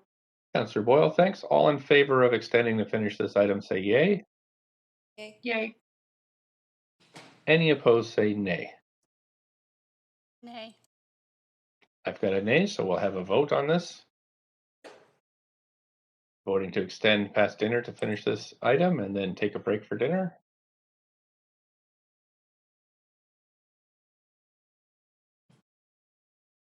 Councillor Dominato.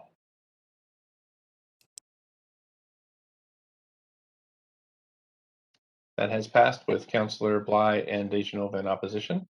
Councillor Kirby-Young, please go ahead for 5 minutes. Yeah, thank you. I've got a couple follow-up points of information to staff. The first one is with respect to the point, sort of that for the non-C2 zones for the residential, this is an enabling policy, but rezoning is still required. And then the comment by staff that this could save half of the rezoning time. Can you indicate what you think the average zoning time is and therefore what would be saved?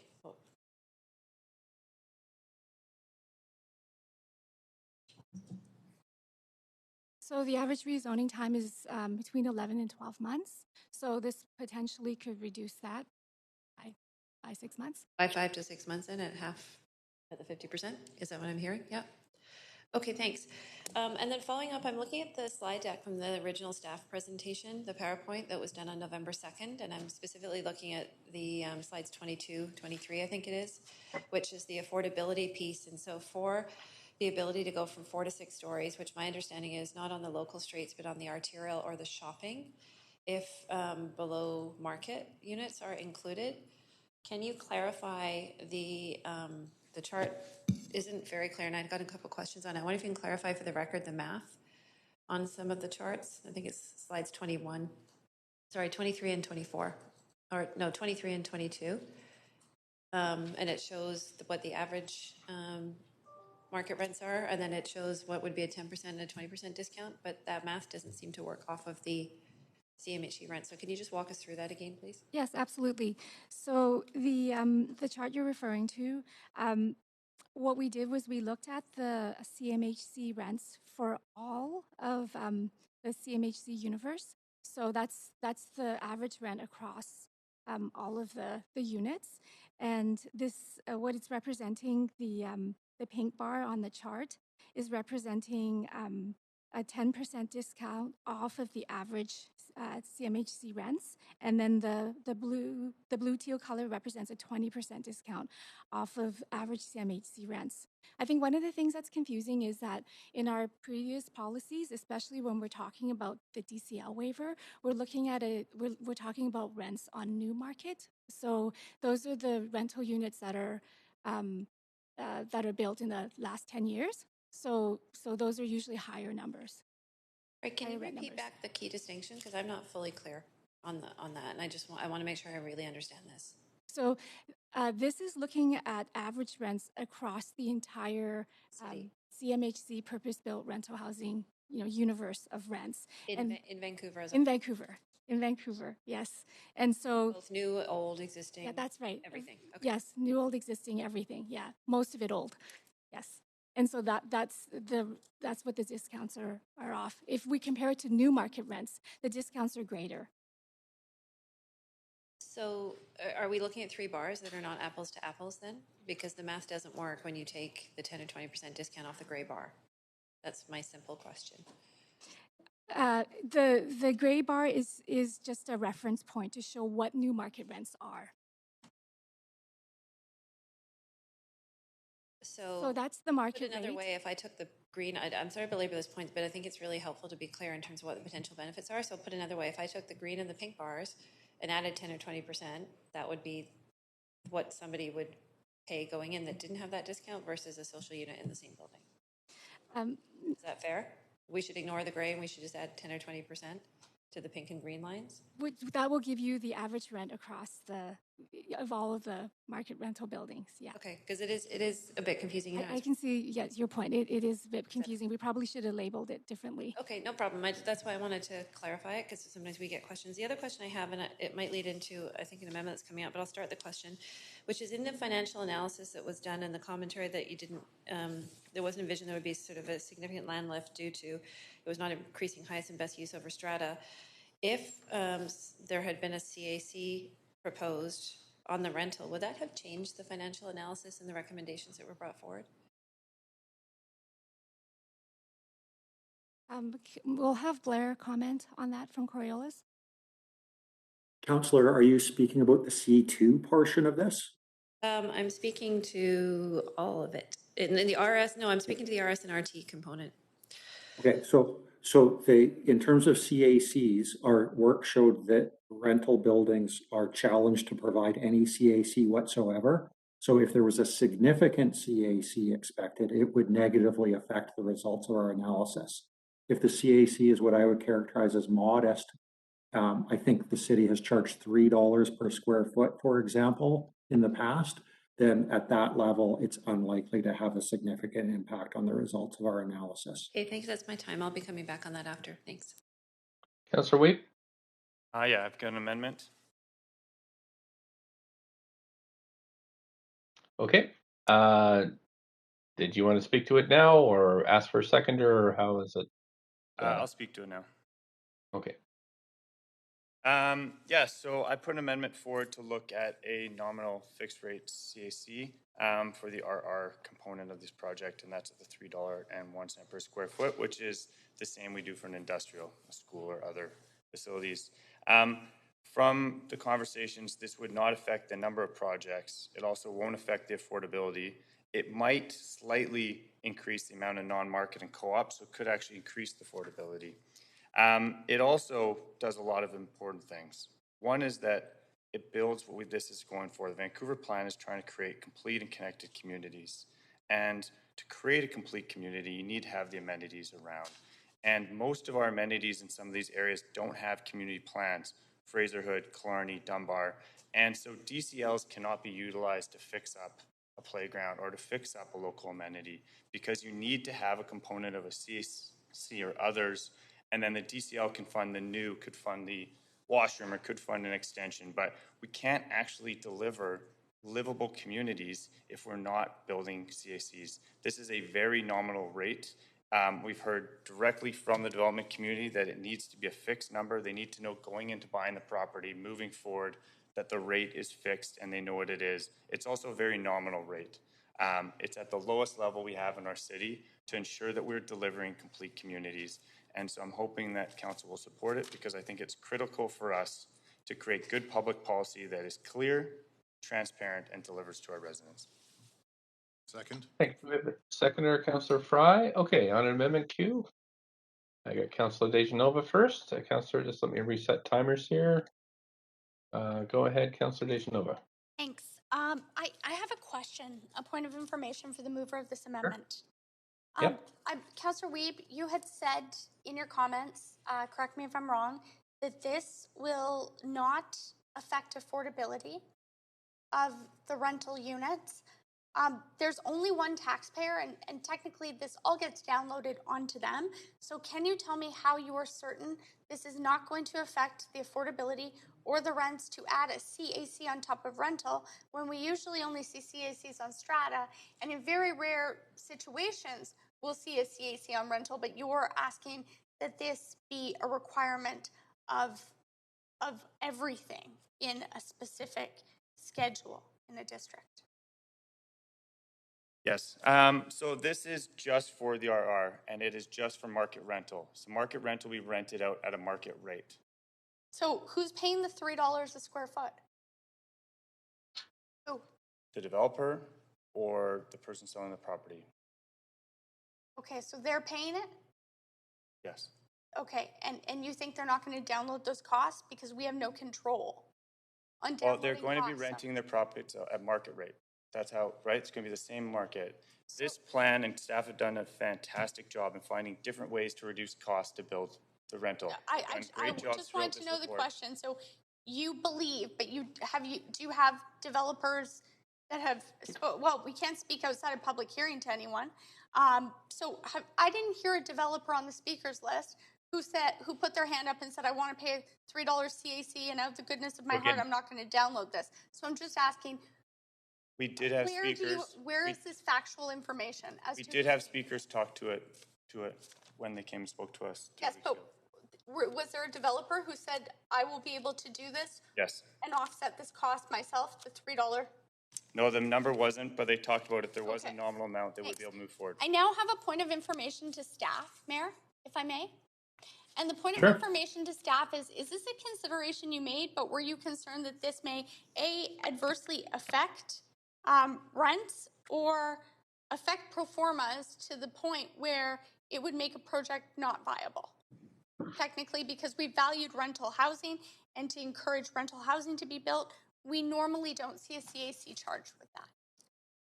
Yeah, thank you for the question, Councillor. I think I would characterize it as we didn't think of proposing a CAC because our normal approach to proposing CACs is looking for areas where we see increases in land values as a result of rezoning.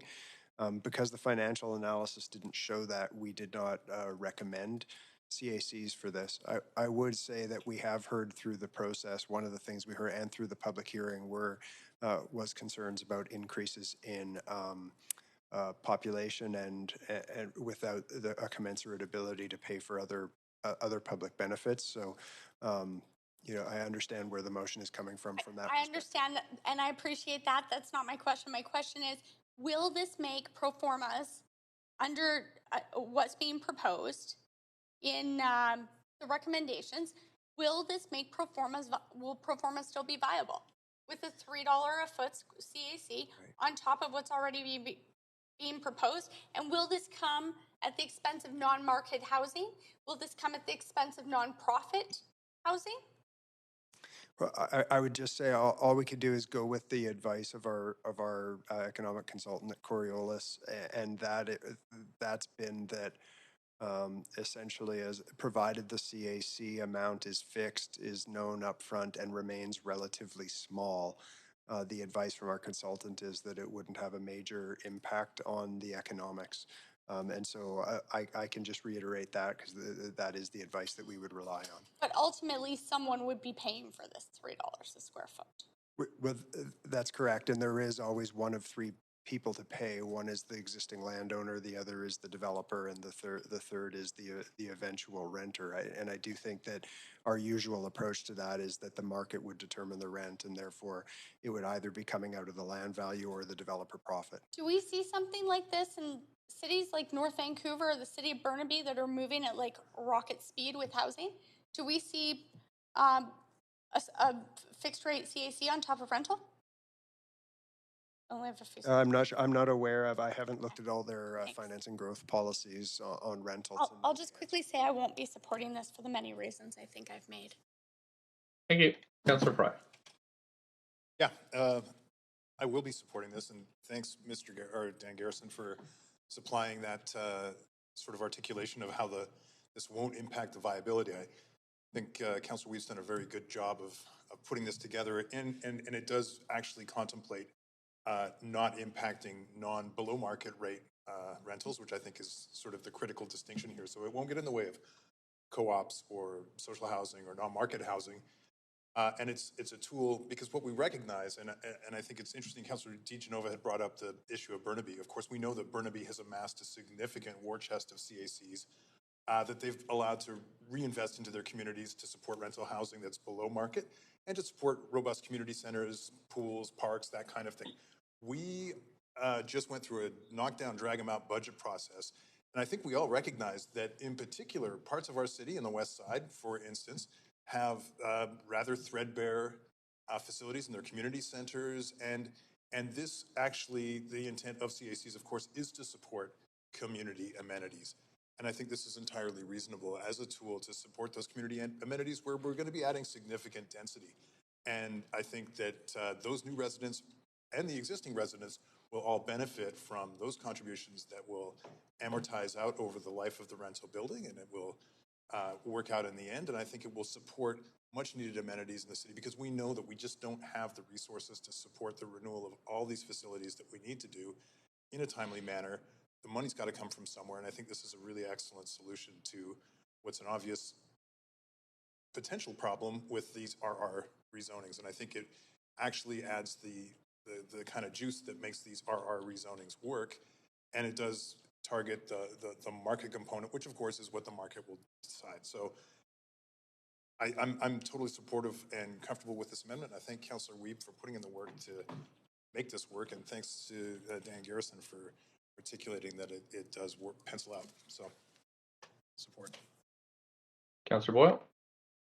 Thanks, Mayor. I have a couple questions for staff, because I didn't hear what Councillor Fry seems to have heard, that this would pencil out. So I'm hoping through you I can ask a couple points of order of or points of information of questions to staff on this. And the first one is that I am interested to hear if staff think that this added CAC would result in fewer rental homes being built in the under this policy.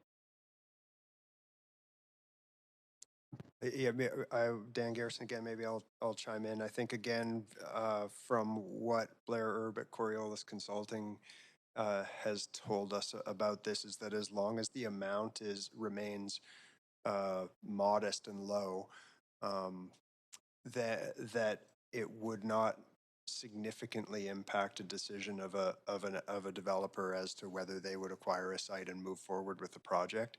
And so I think that's the right way to think about it, though, in that we look at whether it would be an issue, whether it would affect affordability, but again, rents would be set by the market. The question is, would it affect viability? In other words, would it affect an applicant's decision as to whether or not to move forward with the project? And so just to clarify, that what we're hearing from Blair is that as long as that amount is fixed, clear, and relatively low, he didn't think that it would significantly affect most decisions in that way. Okay, so it may affect the end rate of the rent, but it won't be a deciding factor in terms of a project being initiated or not. That fair? I think that's fair. I mean, I think we would not. I'm not sure I would agree that it would affect the end rent, because if it applies only to market rental projects, then generally speaking, market rental owners will rent the property at what the market will bear. It'll be determined by the market and not by the cost up front. And so that's why I say it's a viability issue rather than an affordability issue. And so it would be more about that upfront decision as to whether or not to proceed. Okay. I appreciate that clarification. I am intrigued by exploring this approach, I guess, but nervous about it being added at whatever hour we're in of this very long process we've been through. There have been many studies, plenty of consultation. I'm nervous about what I heard to be sort of a number made up based on the lowest amount of CAC we charge in an industrial zone to be pegged onto these projects without a really clear sense of what the impact is. Again, I just think so much work has gone into this that I am nervous about throwing throwing amendments that we don't know the impact of in at the very last minute. I would be interested in and supportive of this being explored in terms of an expansion of this proposal down the road, or in terms of other proposals within the Vancouver plan. I know staff are looking at all of these questions. I just remain very nervous about a pretty ad hoc amendment at the end of a very extensive process. So I will leave it there. Thank you. Councillor Dominato. Thanks, Mayor. I have a point of information through you to staff, and Sure. it's picking up a little bit on Councillor Boyle's questions and Councillor DeGenova's, and I'm referring to Appendix M, page 1 of 7, and the reference that in some RS and RT areas, a 6-story market rental option on our trails generates the potential for land value increases. It goes on to say that this can be mitigated by requiring a portion of all 6-story buildings to be permanently secured at below market rates, thus absorbing any increases in land value. And I won't read the rest of the paragraph you have in front of you, but I am curious for staff and others to comment on the implications of adding this at this time and what that might mean for the ability to have below market rates, as well as the fact that it actually specifies there's certain RSRT areas of the city where we likely might see this land value increase, but not necessarily all of them. So why would we go down the path of a blanket CAC for all rental projects? I hope that's clear, and I have the page here if you want to see it. But. So I can comment on the first part. I believe the amendment that Councillor Weeb has put forward exempts this CAC charge to the below market rental units. So that would be exempt from having to pay the CAC. And then what about the looking at it from a targeted perspective? So because in the report here, it specifically said there's certain areas where you'll see that land lift, but others you may not. And so why not look at it on a case-by-case basis where you're seeing that, as opposed to this? Is basically what I read is this would apply to all new market rental projects with the exception of, as you pointed out. Right. So just for clarification, the CAC policy currently doesn't exempt 6-story rental projects in our in RSRT areas from CAC review. So these projects going through rezoning will have to go through a review anyway, just to ensure that there isn't any lift and everything is the way it should be. And so that is something, as we've indicated in the council report, that we'll be looking at in a future update of the CAC policy. Would it be fair to say, though, that this would apply to all new market rental projects, regardless of there being lift or not, the CAC? It would apply to all the ones that are not below market. Yeah, so in RSRT. Okay, so I'm getting to the point I was trying to make, is that it is sort of blanket with the exception of below market. Okay, thank you. That's it for my questions, Mayor. Thank you. Councillor Kirby-Young. Yeah, thanks. I want to ask a couple of clarifying questions just to be crystal clear on this. And that is that I know it says apply a nominal fixed rate to new market rental projects in RS and RT covered by secured rental policies. I just want to be really clear that the two on the arterial on the shopping streets, the two opportunities to go up to 6-story that requires inclusion of below market rental, does that exempt those 6-story buildings? The entire building? Does it exempt the units specifically within those? Because I just want to clarify, are those then considered a social housing project and exempt from this because they have the inclusion of the below market? The way that the amendment is written, that this charge of $3.01 per square foot would not be applied to those 6-story below market rental units on arterials. To the below market units, or the to building, the entire 6-story building? The building. The building as a whole. Okay, so that's clear.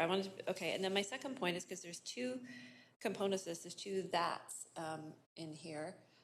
Oh, I see it's now further. The version I had was just a that.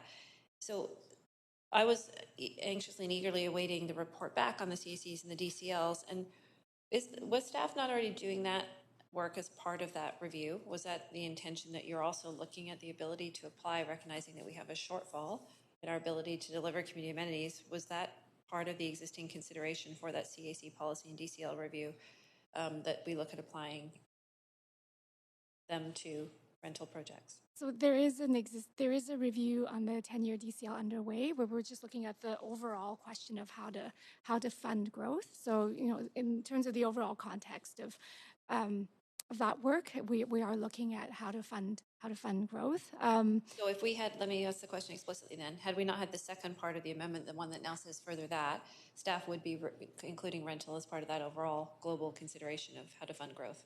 That would be happening anyway. That's my question. It would be, except that making this, looking at this this specific target rate we do need to do some work to see what the implications would be on the CAC policy for rezoning. So it would be good for us to, if this passes, for us to then look at the CAC policy for rezoning to make any potential adjustments or to. So you're saying that you were not looking at target fixed rates as part of the overall CAC review? I want to be crystal clear on this. That's why I'm trying to get a clear answer. Maybe I'll jump in. How the main thing that we're looking at in specific detail right now is through the DCL rate review and the DCL waiver process that's available for rental housing and how the DCL waivers apply, where they apply, and all that. This would be looking at community amenity contributions and flat rates related to rental is I think new scope. Okay. That's what I wanted to clarify. So this would expand the scope of the work that's underway. Okay, I believe it would, yeah. Okay, that's super helpful. That's very clear. And put another way, because my colleagues have asked questions around whether or not this would impact affordability, do you think a rate of $3.01 lowest industrial rate is leaving money on the table? It's a good question. I mean, right now, from the input we have from Coriolis, we don't see significant amounts of land lift. And so, that would indicate that it wouldn't be leaving money on the table. However, I think, where I see the rate of $3.01 square foot aligning with is the current CAC rate for institutional uses, which is another use that typically doesn't generate land lift. And so that's where I think the logic is. But that is something that I think we could look at through the sort of the second half of this amendment if it's passed. Last point, just for clarity too, that and with the context, we have a huge gap in our ability to deliver amenities, and we're seeing transition to rental because that's the housing that we need, and it doesn't deliver right now. In terms of those CACs, it's lower, but we're not talking about a lot of cash here based on the size of these buildings and $3 per square foot. It's better than nothing, but we're not talking about a lot of cash coming in to fund amenities, are we? Ultimately, really, based on this math. No, I think it would be a relatively small amount of contribution from each project, and that bigger issue of how we pay for growth with the shift towards rental is what we need to tackle through the 10-year DCL review that we're doing now. Right. Okay. Helpful context. I'll leave it there. Thank you. Thank you, Councillor Dejanova. Could you take over the chair while I make a few points here? Of course. Go ahead, Mayor Stewart. Thank you so much. I'll let the clerks manipulate the queue. This is a tough one for me. I really understand where Councillor Weeb is coming from and Councillor Fry's comments. I think they were good ones about because these are not OCP areas, how do we fund amenities within these parts when we have extra density or these neighborhoods. However, a couple of things worry me. First of all, I was just thinking about, say, somebody that has this a single detached lot, and they're trying to decide what to do with that lot. It is going to be complicated to buy, more complicated to build a 4-story rental building in the new RR zone. It's a lot easier and a lot more understandable to build, a duplex that doesn't have a CAC cost attached. So in a way, this puts a tax on new rental and not a tax on the single detached home or duplex option that owners already have. And even though it's a low level and would help perhaps support some amenities, it is a disincentive. And for me, I'm really intrigued by this idea. As it's in the Making Home proposal too that I have. But I would really want to take a look at this. I am nervous when there's an exact number of $3.01, and this is the first time we really heard about it. It may be too low, it may be too high, but what I'd say is it's a qualified or definitely a support for staff to add this in their current exploration of this funding mechanism, but no to putting in some right away. Councillor, we did introduce this as saying get staff to look at, but as I read the amendment, it's put in place. And so I can't vote to put this in place right now, but I would definitely support a look at this, and I think it could be an important contribution eventually. So thanks to Councillor Fry, but I'll be Councillor Weeb, but I'll be voting against this.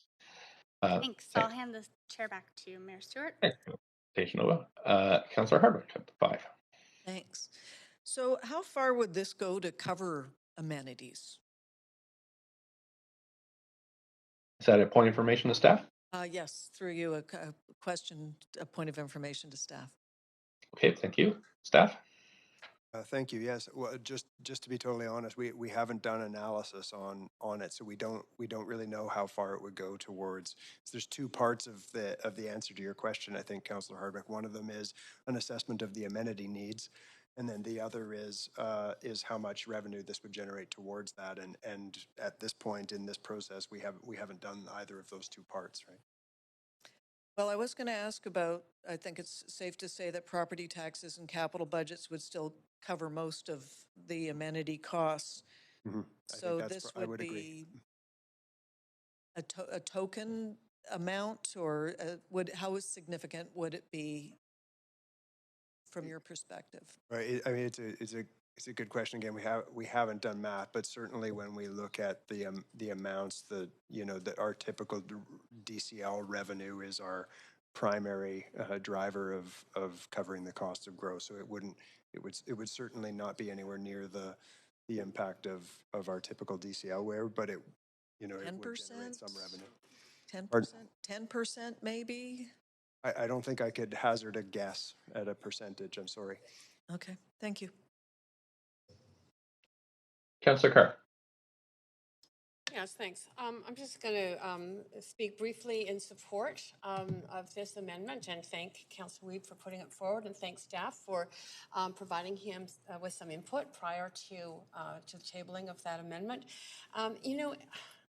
In all the time I've been on council, I think I've heard over and over again how our communities, our neighborhoods need more public amenities. There's a shortage of them. There's high demand for them. They contribute to quality of life and livability in this city, and they become ever more precious with situations like the COVID pandemic. So how we pay for them has always been somewhat of a tax-based solution and somewhat of growth pays for development. And growth, I always thought that growth would pay for way more development than it has done. I think it should do more. I think this is a small amount. It's the same rate as the institutional rate, the lowest rate that there is for CAC. And so I think, given that staff have tentatively said, well, we could explore this, I think we should. So thank you, Councillor Weed, for putting it forward. Councillor Swanson. Yeah, through you, Mayor, can I ask the mover a question? Sure can. Have you estimated how much revenue this would bring in? Councillor Weed. I've not been able to do a full calculation on how much. However, I have been looking at the opportunities to see what this would do for affordability. So I've been scrolling out some numbers here. 4,700 units we think we might get if they're 800 square feet each. That's about 3,700,000 times 3%. So we're looking at about 10 million altogether if the whole, if all of the units get built out like the staff has predicted over the next 10, so it's like 10 million over 10 years. Is that kind of what you were looking at? I have trusted your numbers in the past. You had what? I have trusted your numbers in the past, but I can't do that on the fly right now. Yeah, okay. So we're not talking about a massive amount here, and I think it's good to at least begin the precedent of having market rentals pay CACs. So I'm going to be supporting this. Okay, thank you, Councillor Swanson. That is it for debate, and so we're going to move. Point of procedure, Mayor. Okay, Councillor Kirby. Is it possible to sever these two clauses? Let me take a look here. I don't think, I'm sorry, I just haven't got it in front of me. They are not written as two, they're written as a single they're written as a single clause, so no, there's nothing to separate here. Oh, okay. I was asking because we have severed when we've had like 3A, 3A1 in the past. Yeah, we don't have that here. That's, so I'll double check with clerks and I'll come right back to you. Sure.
Okay, council. You've had a chat, the clerks and I. This is a new one because usually when we sever either amendments or main motions, that they are already separated out in one way or another. This one is not. However, the two clauses do seem to be distinct, meaning that if you look at the word that staff report back in Q2 2022, that part of the amendment is not contingent on the first part passing.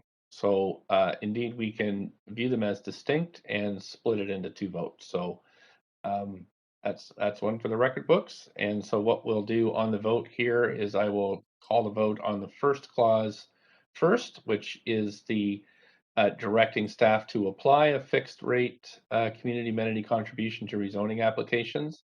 Then the second vote would be on that staff report back in Q2 2022. And we'll highlight both of those as we go through the voting. So I hope that answers Point of your. procedure, Mayor. Go ahead, Councillor Genova. Thank you. I just wanted to make sure because we are technically, although we closed off the speakers list, we are technically still sitting under public hearing procedure. That the further that in the second clause, is that only specifically on this district schedule or is this the CAC fixed rate all over? Because rarely do we make policy referrals and reports to staff that are outside of the purview of public hearing in a public hearing. I'm asking. Good point of procedure. Really the restricted part on the public hearing ends when we close the receipt of public comment. And from there on in, it really is more like a council debate on whether or not we make a decision. So because it is a very wide ranging, it isn't about a distinct building or a heritage designation. It is on a policy decision. So policy instructions are in order. So, for example, the decision to, the question of whether to refer back the whole thing was in order. This is also in order. Okay, So, but my question is, will this be on fixed rate CACs only in this district schedule that are being proposed? Or is this going to be citywide? I'll have to let you read through it and see your interpretation. That's not really a point of procedure. I was just asking so I'd know what I was voting on. Thank you. Yeah. Okay, thanks. Anybody else? Point of procedure or anything like that? Okay, so we're going to call the first vote, clerk. So this gets you to highlight. The first vote is on the first half of this proposed amendment.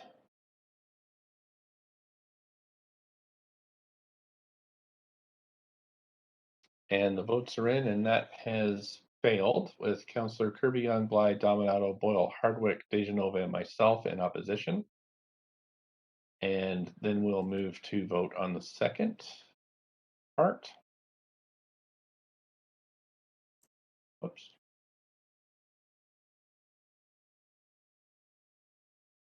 Councillor Hardwick, Dominato, and Bly. And that has passed with Councillor Hardwick and Dejanova in opposition. Okay, Council, so that's it for Councillor Weeb. Do you have, in your second round, you have about 3 minutes left? No, I just want to thank staff for the amount of work. I mean, it's a long one right after a budget. I know it's been split forward, but there's some amazing structural work in here. I know you can tell the amount of time to create policies that are going to allow rental in every neighborhood across the community, and I think that's pretty important for us to move forward. As well as some unique guidelines and opportunities for us to change the way the city's built, but in a way that's reflective of what the city's asking for. And it's exciting to see some of the city planned quick moves moving forward. So thank you very much to staff, all the speakers that came, and everyone that sent us correspondence. It's been intensive, but I think it's been very helpful, and I appreciate the dialogue today. And I'm glad that the second component of the amendment passed, because I think we need to look at all options to deal with amenities. So thank you. Councillor Boyle. Thanks so much. I had many notes, but I'm going to keep it brief because I know we have been debating this for days and days, and folks are probably hungry for dinner. I want to speak just briefly to a few reasons why I think that this policy, the whole of it, is incredibly important. And the first is that it's an important part of our climate plan. When our climate emergency plan first came forward, it was pretty groundbreaking in its recognition that land use and housing are important policy levers for addressing climate change. And I regularly hear from locally elected leaders across the country who are interested in what we are actually tangibly doing on that front. This is our first real big move related to Big Move 1 around complete communities. And I hope that we support the whole of it, not just a half measure. We know that meeting our climate targets requires us to follow through on every piece of the climate plan. And so the whole of this report is part of that. It's also an important part of complete communities, and we have heard from small businesses their support for more renters in their neighborhood. We have heard from people time and time again who want to live in walkable communities, and building rental housing on and off arterial is an important piece of that. And to the comments and considerations about splitting this out, I just want to reiterate how important it is that we don't only allow renters or don't focus the majority of renters and secure rental housing on arterials only. There's a huge equity and fairness question here in terms of policy that has been in place for decades here and in cities around the globe, around the continent, certainly, that have used rental housing as a buffer against noise and pollution for the rest of residential neighborhoods. It's absolutely unfair to renters, and it's a policy I can't support continuing. And so I hope that we not only approve the portion of this plan that allows new secure rental housing on arterials, but also off of arterials, because Those are residential neighborhoods, and renters are and deserve to be residents within them, in secure, stable housing, not just in basement suites. And lastly, I just want to say that we were elected to lead. I think I wish we had passed this policy a year and a half ago. I wish we were accomplishing more on the housing file, considering that it was a key issue of the last election. And we have, in my opinion, not done nearly enough on that front. But this is an early quick start action out of the citywide plan.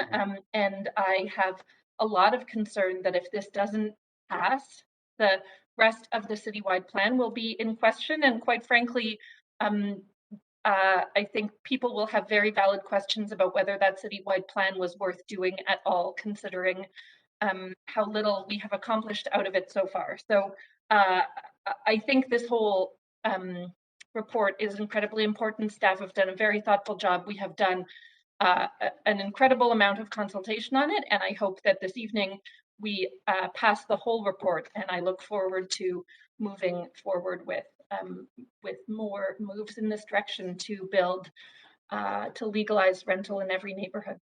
Thanks. Councillor Dominato. Thanks, Mayor. I circulated an email, and it was to pose the question of whether we could move reconsideration of our vote to complete this item before dinner. Just noting, I have a bit of a strained neck and feeling a little exhausted, and whether council would indulge me in the reconsideration of that and to break for dinner for an hour. Second of the reconsideration motion. Thank you. Okay, I'm just going to have to check with staff here. I'll be right back with you, Councillor Dominato. Thank you.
Hey, Council, I just been chatting with clerk. So just to give you, to let you know what's on the table, Councillor Dominato, who abstained from the vote to extend past 5 p.m. to debate this matter, is eligible to reconsider that vote, or to offer or to ask us to reconsider that vote because an abstain is counted in the positive. So if that is, I think it has been seconded, so by Councillor DeGenova. So as we move, this is a debatable. I'm going to move us to a different queue here, and it is a debatable motion. If we decide to rescind this, what we then do is go back to the original motion, which is that we move past 5 p.m. to consider this until completed. We would have to vote on that again. However, that could be amended to reflect a different time. So with that in mind, I will ask, I don't see anybody on the queue to debate this, so I'm going to ask for a vote. I'll go verbal first. If people are okay with rescinding our previous decision, then to go back and vote again on whether or not we should extend past 5. So I'll just ask our people in favor of rescinding our previous decision, say yay. Yay. Yay. Any opposed? Okay, so we've rescinded the decision. We are back. Just pretend we've had a motion that's been put forward that we extend past 5 p.m. to, sorry, this says reconsidered. I meant I got the wording wrong. It's reconsidered rather than rescind. So we are reconsidering the motion as to whether or not we should extend past 5 p.m. to finish this item. This can be debated or amended. I see Councillor DeGenova on the queue. Mayor Stewart, if you need me to, I can try and send something in writing. If not, I'd just suggest that we take our regular hour-long dinner break now, and we would reconvene at 6:40. If you need me to take a minute, I can type that out for you. Well, let's just see how we go. Do we have a seconder for that? Second, Councillor Kirby-Young. Okay, thanks. The motion to recess essentially right now is not debatable, so we can I'll take a verbal vote. All in favor of recessing now, say yay. Yay. Yay. Opposed, say nay. Great. So we're recessed now. We'll come back at 6:40 to finish this item. And next up on the queue is Councillor Dominato is on the queue, followed by a number of other councillors. So we'll see you back in an hour. Thank you, clerks and staff.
I will go back to Councillor Dominato, who is, we are at the amended report main queue. So this, unless there's other amendments, this would be the final opportunity to speak on this item. So go ahead, Councillor Dominato.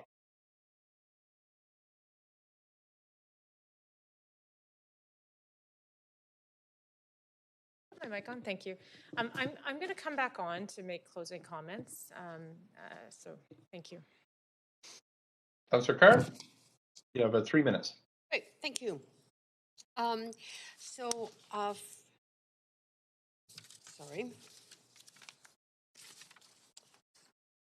Notes in order.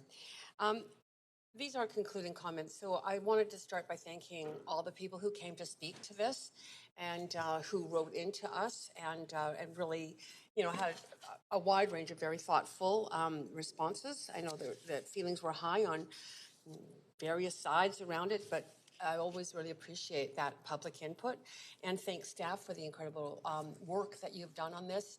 We've referred it to you several times now. You've incorporated responses from the public in that first round and brought it back to us. And again, really appreciate the diligent work that you've done on this.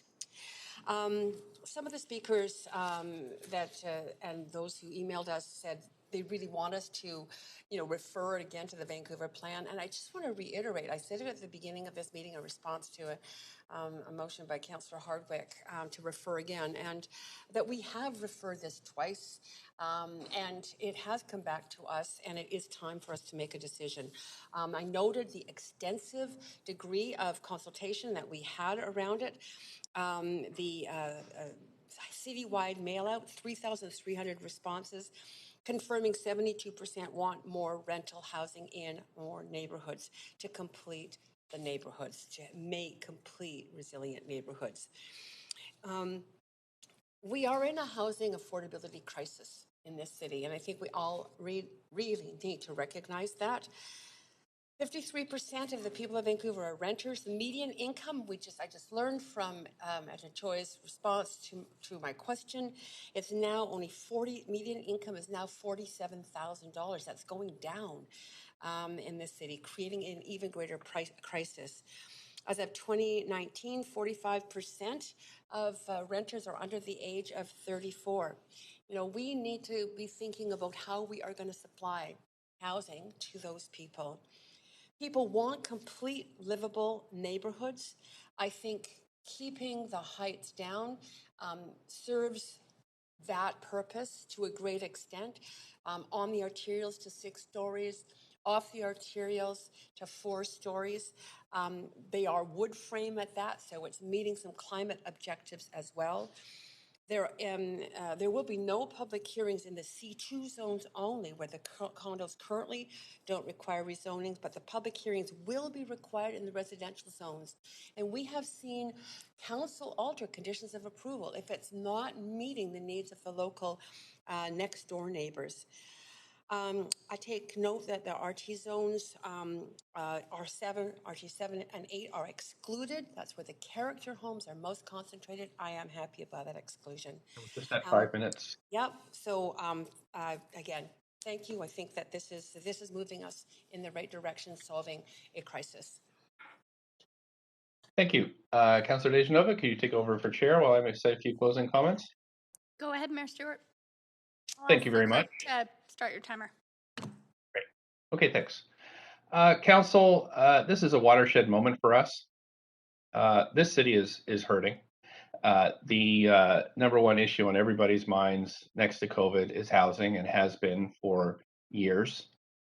This brilliant staff report done by some of the best minds I think that work in planning today have put together a fantastic proposal for us to consider. The public have been very well exposed to this. They have been asked all kinds of different ways what they think, and the overwhelming support is get this done, get this passed, build 4,000 to 5,000 rental units in areas that they're not approved currently over the next 10 years, get people places to live. So for me, this marks a clear moment when Those who are serious about addressing the affordable housing crisis in Vancouver will vote yes to this entire report. And those who are not serious, those who are pretending to care, will vote no. And I think it's that simple. So, Council, I urge you all to vote for both. I know it's a severed vote, to vote for all portions of this, and to really send a clear signal of hope to those that are struggling, who are many. So, thank you, Council, and thank you again, staff, for all your work on this. It's deeply, deeply appreciated. Thanks, Councillor Dejanova, and I'm happy to take the chair back. Over to you. Thanks. Thank you, Councillor Fry. Up to 5. Yeah, thanks, Mayor. I want to start by really commending staff on this. This is really tremendous work. We've had a lot of time to digest this and go through it again. And the amount of detail that's put into, in particular around the built form and the setbacks, the different housing typologies and stuff, it really is really fantastic work. And I do want to raise my hands to the work that you guys have done. Fantastic. And I think that, it has been a long time, and there's obviously a lot of anxiety around concerns that this is maybe too much too soon, and I don't think it is. And I think, having gone through the staff report twice now, I think there's so much material in there that has covered all the bases. And even as I was looking through things and the concerns I had around frontages and lot assemblies and stuff, so much of that is addressed in the report. And I do really need to highlight that. And I know that there's this narrative out there that suggests that this is too much too soon. I don't believe it is, and I think that it's really well done work. I also appreciate that we've recognized that there is work to come, and I'm really grateful for at least half of Councillor Weave's amendment being approved, hopefully, through this effort that recognizes the opportunity to extract some public benefits from market rentals, recognizing that we, as part of Complete Communities, it's about more than just a place to rent or live. It's also about community centers and parks and daycares and public space and bike paths and sidewalks and all the pieces that really contribute to a more livable and complete and connected community. And so I really appreciate that staff have recognized that there are opportunities to visit this when we come back to this in the spring. I think given the context of the C2 zones and the outright for four-story condos, I don't think 6-story apartments are going to be the big game changer or anything that, sorry, when I say game changer, I don't think it's going to destroy communities. In fact, I think it might be the key to revitalizing some of our more moribund retail sectors that really could use a little of injection of population and life and shoppers and residents. And lastly, just in commenting on the RR, I'm lucky. I consider myself quite lucky to live in Strathcona, which is the oldest neighborhood in the city.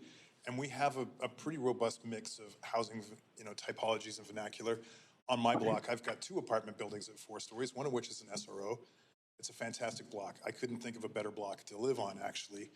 And yes, we have shading and light issues and density, but you know what?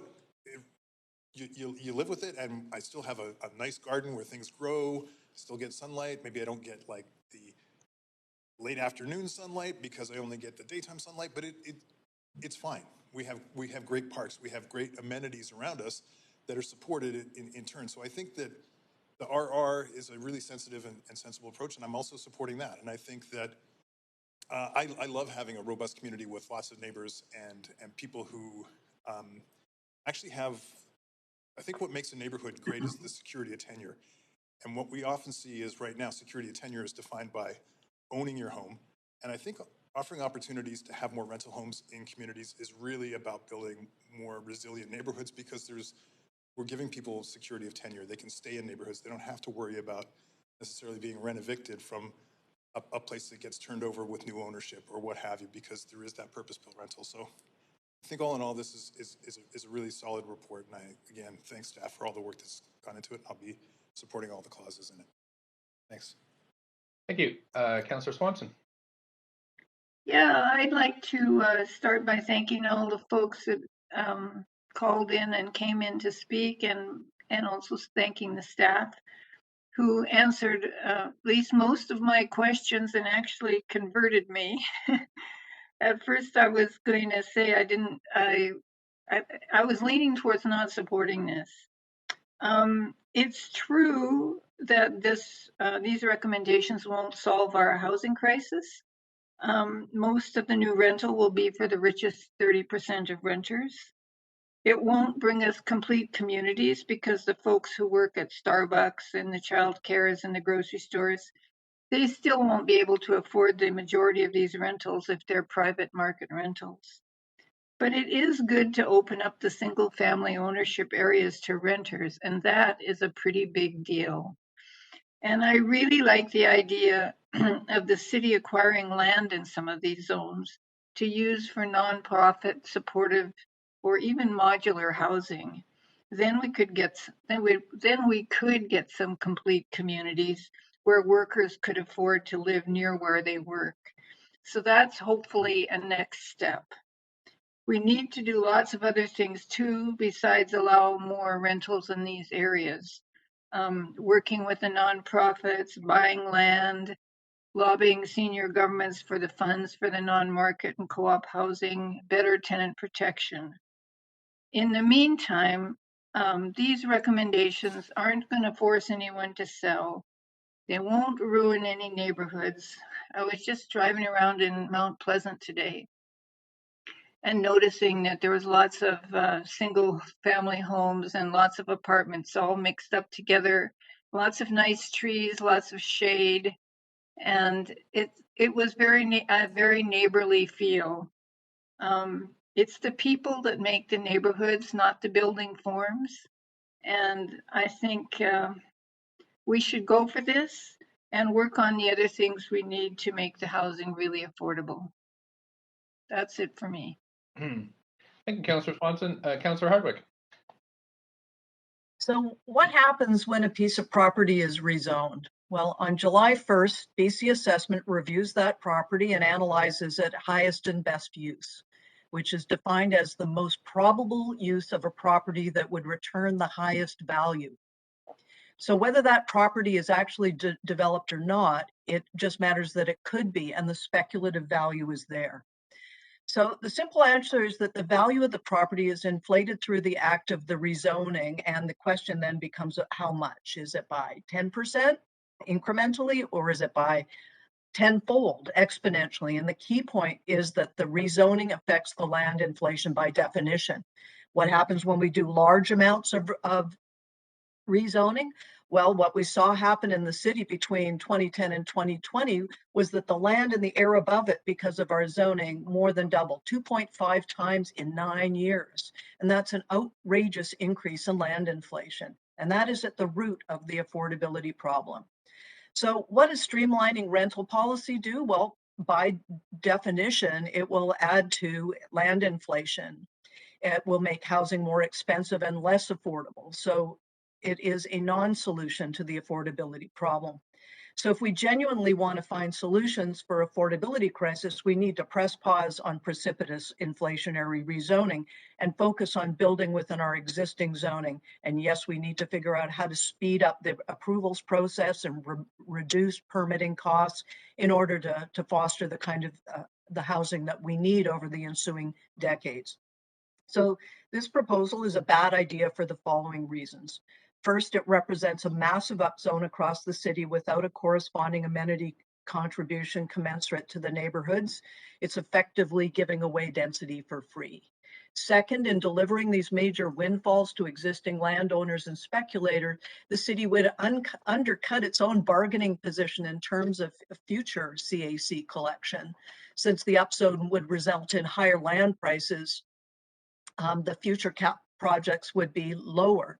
In short, the city is potentially hamstringing itself in a major way financially by giving away density. Third, yet again, the proposal will sideline residents and their potential concerns around certain projects. Many citizens are not aware of the scope of the changes that we've been discussing here, and they will not be pleased when they find out they have no way of contesting the major changes to their neighborhoods that this plan entails. Public hearings around rezonings are a basic and sometimes frustrating element of local democracy, but residents need to have a say in their communities, and that will not be possible in many cases with this proposal. And indeed, that is a core part of the design. Fourth, city staff project that the proposal will generate roughly 400 new units a year. And although the evidence for this projection is not clear, what is certain is that 400 market rental units per year will not make a noticeable impact on the market rentals in the city the size of Vancouver. If such a tremendous amount of density is being given away so cheaply, council should at minimum expect a big return in terms of housing affordability. But by staff's own calculations, this is highly doubtful. Fifth and finally, this is portrayed as about streamlining rental. However, there are several rental rezonings that have already occurred, and actually construction has been delayed due to factors with the developers. On Birch and Broadway, which was claimed by the same people advocating for this proposal to represent desperately needed rental, the land remains untouched and construction has not begun in over a year after it passed. And this makes it clear that streamlining is not the major benefit it is proposed to be. Rezonings can happen and developers will often delay construction. It is not council that is impeding the amount being built. In fact, council approves almost every proposal that comes in. So to me, this is not about dramatically increasing the number of units. This is about how much density we give away and at what cost. It's fiscally irresponsible to adopt this policy, and this will worsen the situation because we will have undercut our financial position as well as inflating land values. Those are my comments. Councillor Kirby-Young. Yeah, thanks, Mayor. So I said, not a surprise, I said earlier in the hearing that it was my intention to support this report in full, in its entirety, and I am going to do that. And I'm just going to try to provide a few comments that maybe haven't been shared, so not to be redundant. And that is that I think very clearly the residents of Vancouver want action on housing. They don't feel that this council has taken enough. 76% we heard from staff of net new households are renters, which is really, I think, a more significant number to pay attention to than the 53% of all households aggregately in the city that are renters, because that's where the growth is coming. And why? Because people cannot afford a single family home. To share a little bit of a personal story, in contrasting my experience with Councillor Fry, who was speaking about his neighborhood and the diversity of typology and housing types, we had one speaker that came that was from Kitsilano along West 12th, if I recall, and I used to live right there at 12th and Vine, across from Connaught Park, in an apartment in a 4-story building. And he spoke about how that had changed the neighborhood and was concerned that that would change the neighborhood for the worse. I wouldn't have lived in that neighborhood unless I'd had an opportunity to do that. That was on Arbutus Walk in a 4-story, right at the juxtaposition where across the street there's a single family home. Now I live in another neighborhood where I've managed to, and I feel like I'm sort of chasing policy and, you know, sharing this personal example. Now I'm in a townhome, and again, I have single family homes across the street, which I will never be able to afford to live in the city of Vancouver. But because enabling policy opened up, I've had the opportunity to try to sort of progressively improve that living experience. I think that's what people are asking us to do for them. And so I don't think this policy is a silver bullet. I think it's incremental. We have large scale buildings that will deliver several hundred apartments in one fell swoop on one site. This is around 400 a year, but incrementality is good because it all adds up and it's another tool in the toolkit.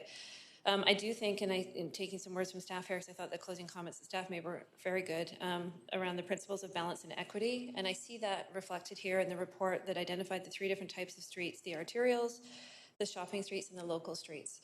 And again, I think there's balance because on the local streets, you're not going to see more than the 4-story. Even the incrementality up to the 6 is on the arterials and the shopping streets. I also like the fact that there is a provision for the inclusion of below market rental at 10% or 20% off the CMHC rates, because I can tell you $200 a month or $300 or $400, whatever the case is based on your rent, makes a pretty huge difference, especially when everything else is going up in the city. Like, that's groceries, potentially, right? Food costs are going up, and utilities are going up, and transportation is going up, and everything is getting more expensive. And I think that, you know, we need to be really conscious of that. In terms of the complete communities, I fully subscribe to that. It's one reason I've been a champion for neighborhood grocery stores. Now I might have a sort of a better living situation, I have a bit more space, but I don't have any grocery stores. I have a food desert, as I've called it sometimes. I'm sure that it's coming and there's going to be some other stores, but it pains me to have to travel to go and get groceries. So the inclusion of CRUs, I think, is also important in terms of trying to build that ability to not be dependent on having to travel to support your daily needs.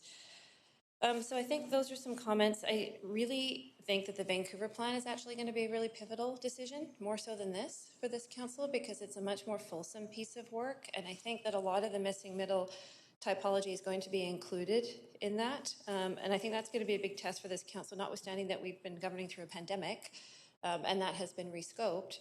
But the outcome, I hope, is some degree of definition specificity for what will be what council's standing behind and what the residents of Vancouver are telling us that they want in our neighborhoods, so that we can try to move beyond this dynamic where people feel that the unknown can be stressful, and get to a point that it is articulated in terms of how Vancouver is going to grow, in terms of what housing types where and in what neighborhood, and we'll actually have an OCP. Because Vancouver was noted that's part of the rescoping and it'll be a requirement moving forward. Provincially, that now is that we are one municipality that doesn't have it. And I think that's why we end up in these challenging situations right now, again, because we don't sort of have that clarity of communication for residents around what that sort of city plan looks like. So those are my comments. I'm happy to support it, and I think that we really need to enable, even if it's in incremental ways like this, making it easier for people to live in the city, because people are struggling. Thank you.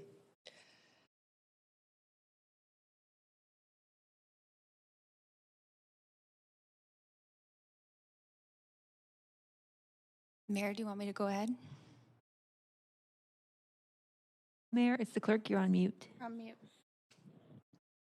Sorry about that. Yes, go ahead, Councillor Bly. Sorry. Okay, great. Thank you. So I am going to recap a few comments, and like I believe all councillors around the table have really, most councillors around the table have come into this conversation with a very open mind since the beginning 2 years ago. And this was a quick start effort coming out of the Vancouver plan. I think arguably it's no longer a quick start. So we are 2 years in and 6 months away from the delivery of the high-level conceptual Vancouver plan that I am very interested to have that conversation around this council chambers.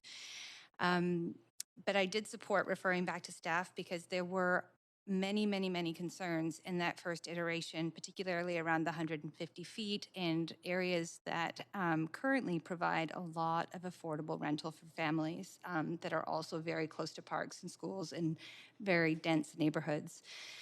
So in addition, we were concerned about the one-to-one replacement around C2. I'm remembering back to that debate.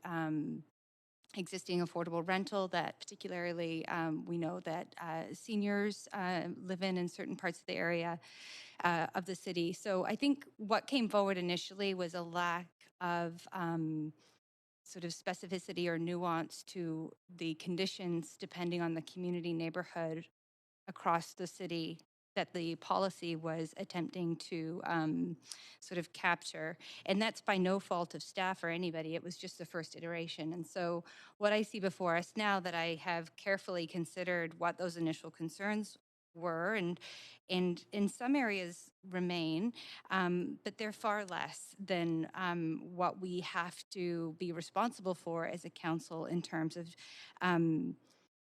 what kind of policy enables a city where people from all incomes can live.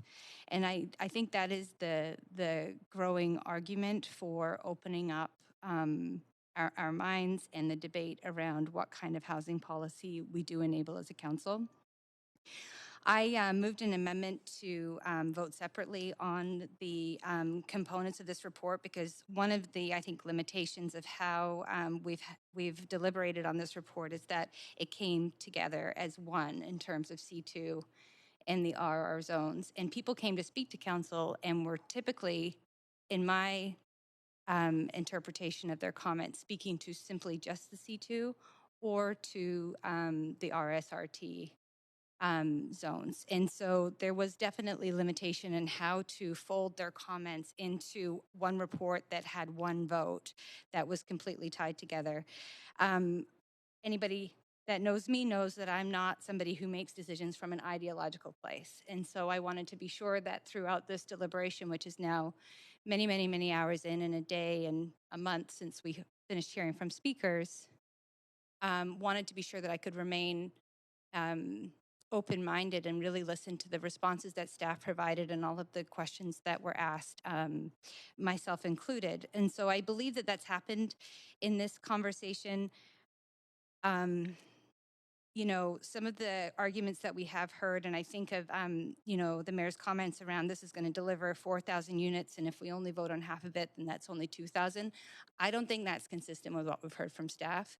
They're very, very cautiously optimistic about the uptake anywhere outside of the C2 zones. That's what I've heard consistently. Not sure how much this is actually going to get picked up based on the land economics that we deal with in the city of Vancouver. So that actually gives me more peace of mind than if I was to think that we're going to create a policy that's going to dramatically spike our land values, cause and worsen dramatically, as we've heard from other comments, the affordability crisis in the city. That's just not consistent with the data that we have in front of us, with the report that we have in front of us, and the years of work of housing planning policy experts that have put before us.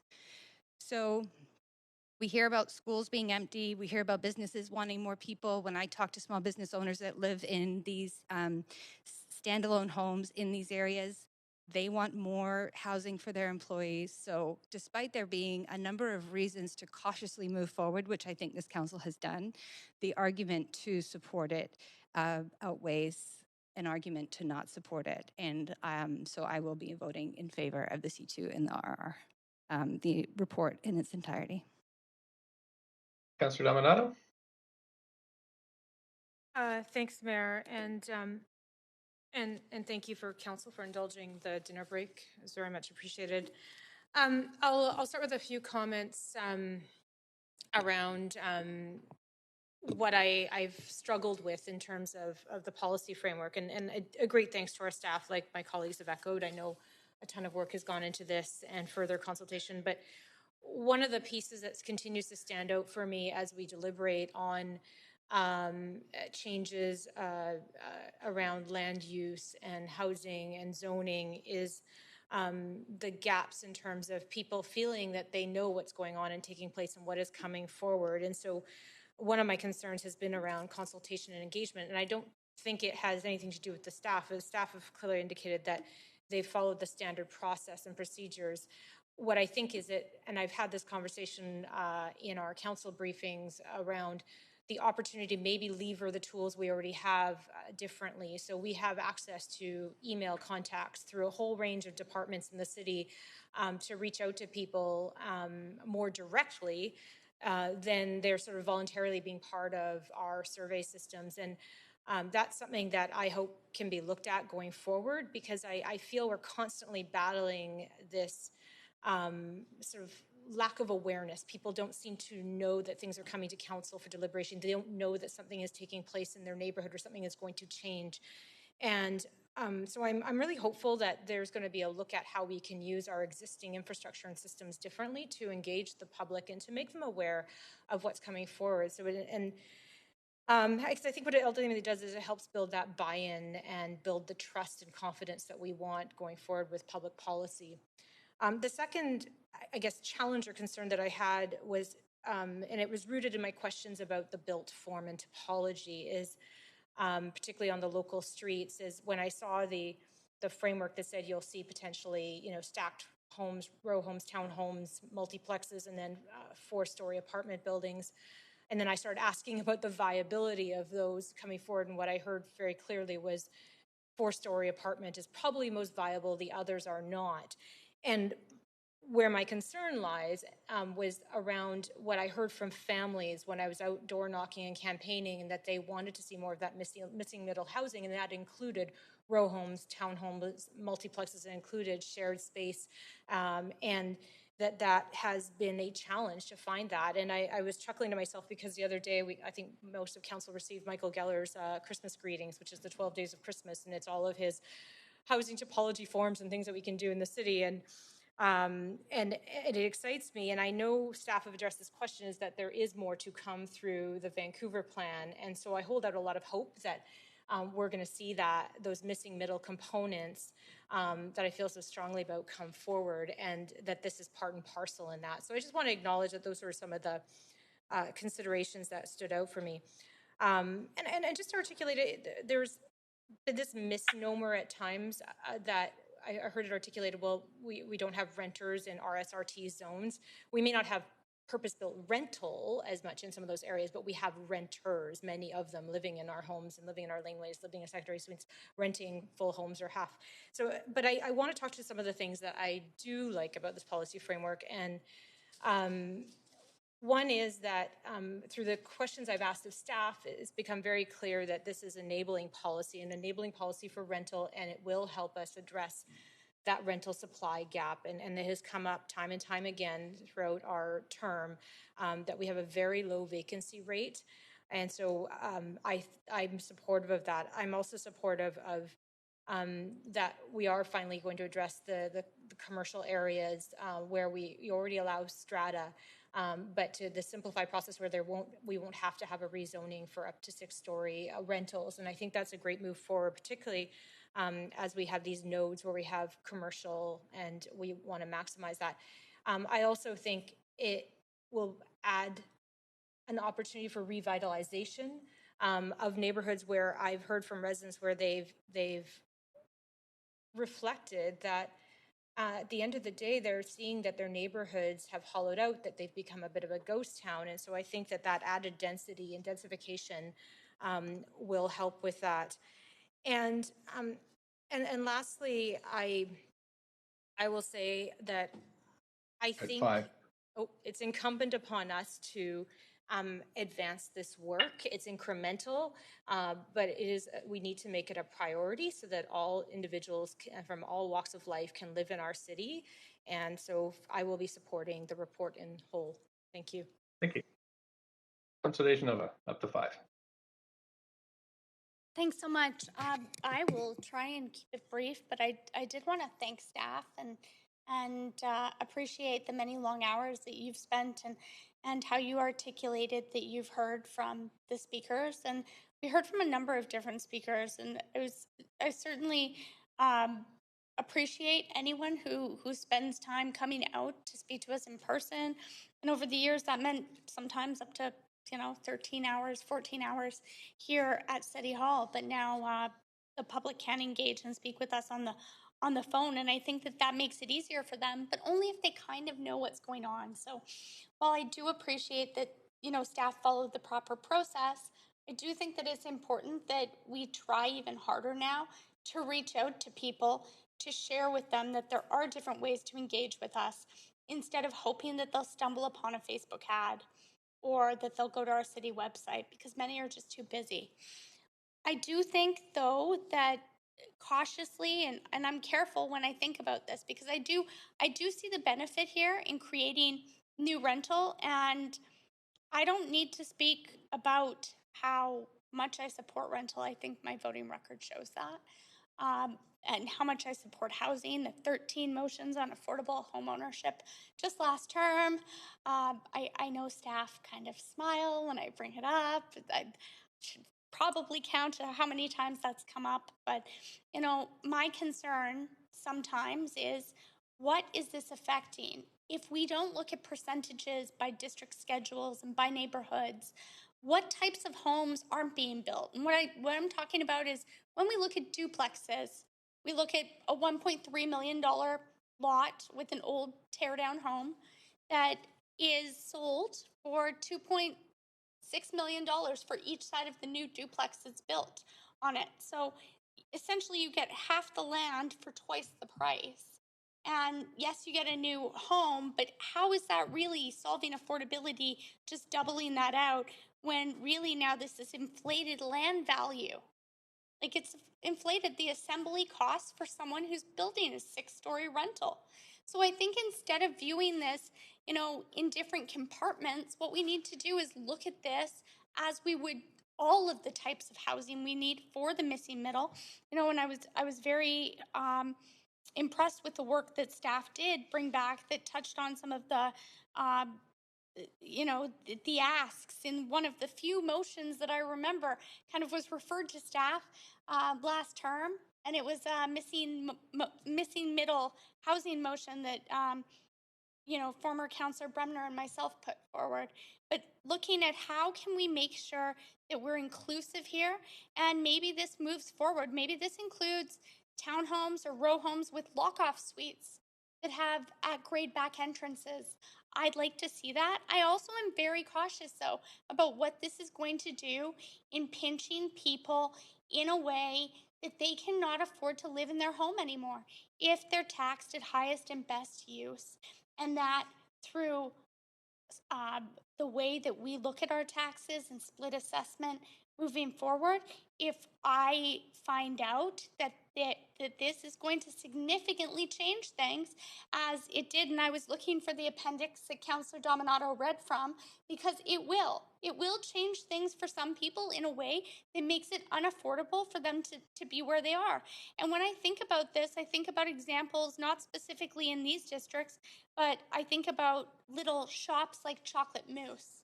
I think about some of the examples that we've heard a lot about, but I think about the people that we don't hear a lot about. And that being said, I cautiously will support this and do appreciate the work that staff are doing. Now, I'm cautious about supporting it because of what I've heard from people and some of the speakers who were concerned. But that being said, we do need to make room for more people in our communities and our neighborhoods. And as I voted in the past for housing, I will again today. Thank you. Okay, Council, that's it for speakers. So we're going to go to the vote now. There has been a request that this vote be severed. So I'm just going to read you through what we've got.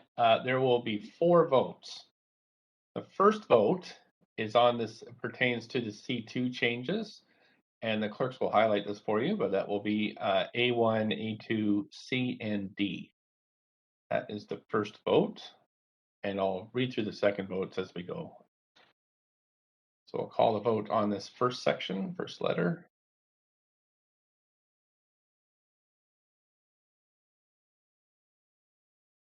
And clerks, if you could call up the result there, that has passed with Councillor Hardwick in opposition.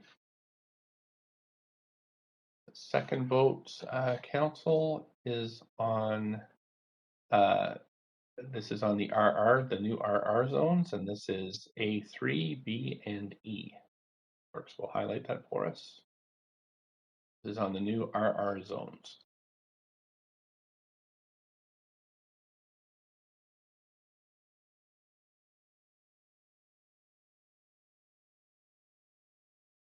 And that has also passed with Councillor Hardwick in opposition.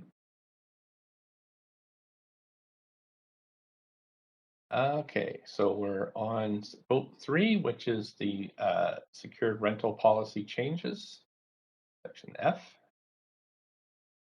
First, we'll highlight that for us. Good, that's done. Okay. Councillor Dominato, there we go. That has passed with Councillor Hardwick in opposition. And finally, we have got vote number 4, which is on letter G.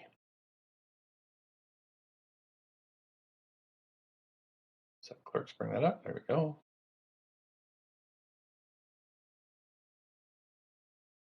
Okay.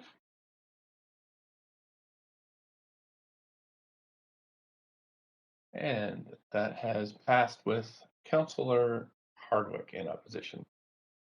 And the clerks, we also need H. Sorry about that. So clerks will call up H since we severed all letters.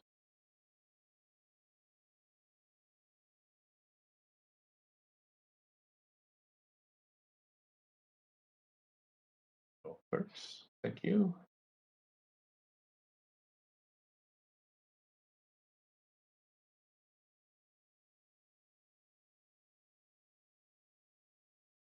That has passed with none in opposition. Okay, thanks, Council. Thank you, staff, for all your work on that.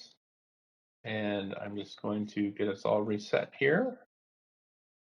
And we are now moving to council members' motions. There are 4 motions that we'll be considering here, Council. 3 of them have speakers. So these will be referred to January 26th. The first one is moved by Councillor Fry, supporting crisis centers, supporting community needs. That will be 2 minutes to introduce it, Councillor Fry, and then up to questions for up to a minute. Gosh, well, forgive me if it's a little bit not at the top of mind anymore. It's been a while since since I submitted this motion, and I've practically forgotten half of it. I'm sort of joking, of course. One of the urgencies around this motion was the timing of an imminent decision by the province. The province of British Columbia is seeking to better support, as we're all aware, British Columbians and Vancouverites are facing significant mental health challenges right now, and a lot of folks are in crisis. The province recognizes this and has promised to invest in an integrated phone network for all the crisis lines in British Columbia, the 10 main crisis centers, and furthermore, to provide a significant amount of funding to support them. The challenge with that is under international trade law, that means that crisis centers would have to go to RFP. And what we've seen across North America is these big multinationals that are sort of taking over the role of crisis centers. And what they in effect do is to reduce liability and to improve corporate efficiency will more often than not field and send a crisis call. Rather than dealing with a trained operator, they'll send it to the police. And it'll be a 911 response, which obviously burdens our cities, but it also provides a lower level of service for folks who are in crisis. One of the highlights of the crisis center, the BC Crisis Center Network, is that it provides an opportunity for social workers, for future police officers, for cadets, for firefighters, for all sorts of people to have volunteer experience, which they can then take into their professional lives. It's a practicum course for social workers and students throughout British Columbia. So not only are we providing a high continuum of care, but we're also training future generations of folks who will help provide that care in a professional standard. So this is really an advocacy ask and asking the mayor to write a letter and also to send a council commitment along to UBCM, the Health and Social Development Committee, of which I am the chair, as a matter of fact, but just to continue that advocacy work. At the time that this was... Right. We're at our 2 minutes, but you do have a question. Sure. Councillor Dejanova, up to a minute. Thanks so much. I'm wondering, to the mover of the motion, Councillor Fry, if you would expect the province to cover any staffing costs or staff-related costs or extra staffing, considering we already know that Arts, Culture, and Community Services here at the city and some of our other departments have already said they're fully subscribed for their workload. So I'm just wondering, with this council's initiative, so if we were to get that funding, would that also include an ask to kind of get things online and set up through our staff? For the city of Vancouver, it's just for the mayor to write a letter. I understand, but if the mayor writes a letter and advocates for this, will we be tasked with anything, and do you intend to ask for? No. Okay. No. Thank you. Crisis centers are completely I wanted to make sure that I knew our role in this. These are independent nonprofits that we're trying to keep from being replaced by a multinational. Thank you for clarifying our role. Perfect. Councillor Kirby, yeah. Hi, Councillor Fry. I just have one question. Having worked in the crisis center on the crisis lines in Vancouver, which may not be a well-known fact, but you commented that oftentimes with a multinational, the calls get diverted to police. I'm just wondering if you're aware that they have policies that of strict confidentiality, that unless somebody is doing harm to themselves or to others, that there's a policy that those calls not be diverted to a third party. So perhaps I wasn't clear in it. This is the concern is that as these get tasks, if it goes to RFP and it's picked up by a big multinational, that would be their policy rather than the crisis lines that we know right now. They would be replaced by a big like Morneau. Do you see an opportunity to set parameters though? Like in the unfortunate event that it does go to an RFP, that those policies could be set? Because we were very clear when I was on those front lines, the overnight calls. I think the province has heard, certainly there's been a galvanization of a lot of support for crisis centers and the crisis center network in BC. So I think the province is hearing that. That's certainly something I would take under advisement if we pass this and send it over to UBCM. Okay, thanks. Thank you. That is it for questions, Councillor Fry. And the seconder for this motion. Second, Councillor DeGenova. Thank you, Councillor DeGenova. So we have requests to speak to this motion. We'd like to move referral to January 26th, 9:30 a.m. Do we have a mover for this? So moved. Second. Thank you, seconder. Second. Anyone? Thank you, Councillor Weave. All those in favor, yay. Yay. Yay. Opposed, nay.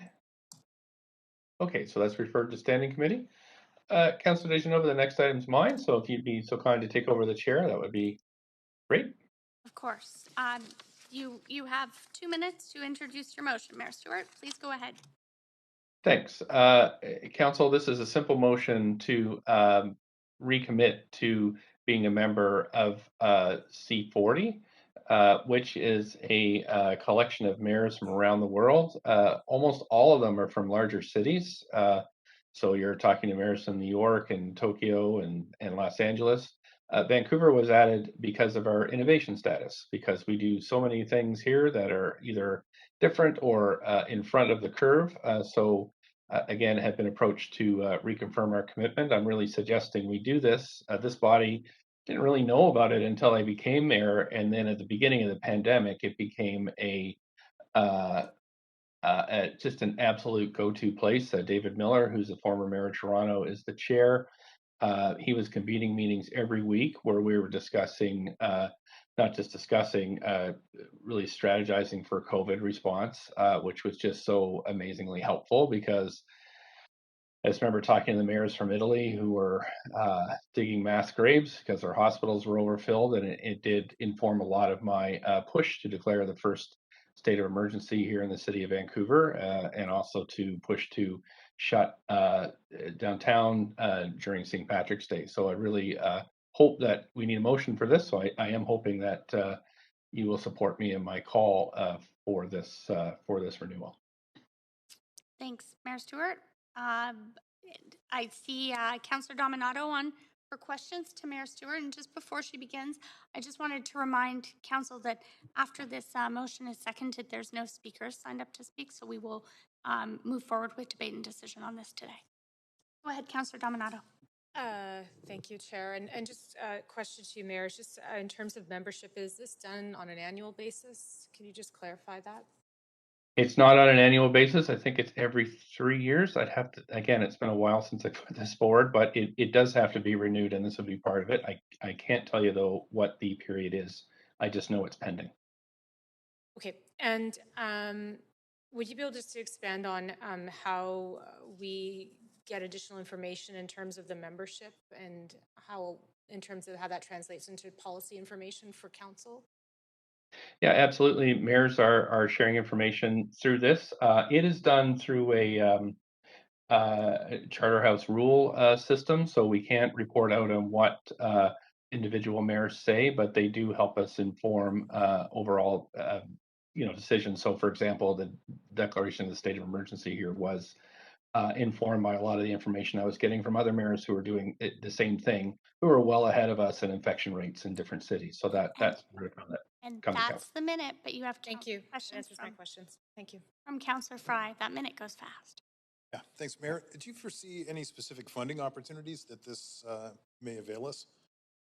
It does allow us access to a fairly elite set of cities, and so, for example, out of I think the C40 interaction, there was the Michael Bloomberg invitation to participate in the program that I'm currently enrolled in with Harvard University, and that already has brought resources to our city in terms of helping us with refining our homeless counts. So that is already underway, and that was directly because of my initial membership in C40. So there are direct and also indirect benefits of this. Great, thank you. Second, Councillor Kirby-Young. Okay, I was just going to ask for a seconder, but Councillor Kirby-Young has offered to second this. Council, is there any discussion on this? Just give everyone a moment to get on the queue. Okay. All right, going once. No one on the queue.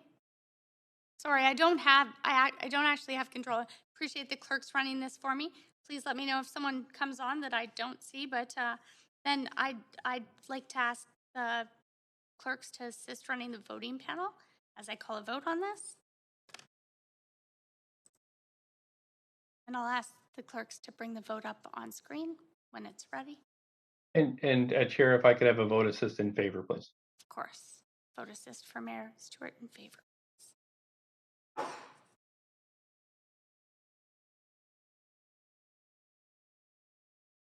And that passes with none in opposition. Okay, over to you, Mayor Stewart. I'm handing back the chair. Thank you very much, Chair. Right, so we're on to the next item, which is the budget transparency and accountability in municipal election years, brought forward by Councillor Dominato. And again, there are speakers to this motion, so we will be referring this to January 26th.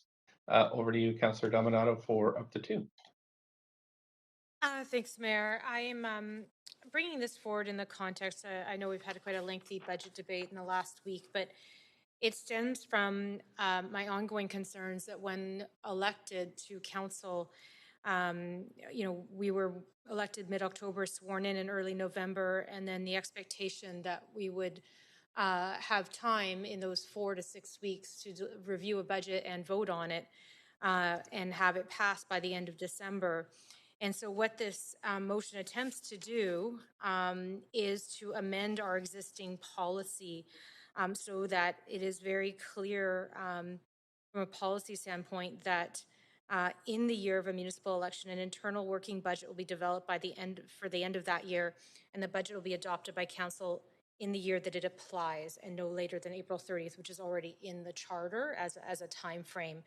The way it's worded now is it's left at the discretion of staff, and I think that we need to make a shift fundamentally around recognizing that with new councils, new councillors, that there needs to be some more latitude, and that we, in our governing role, need to impose that upon ourselves as opposed to being beholden to an artificial date.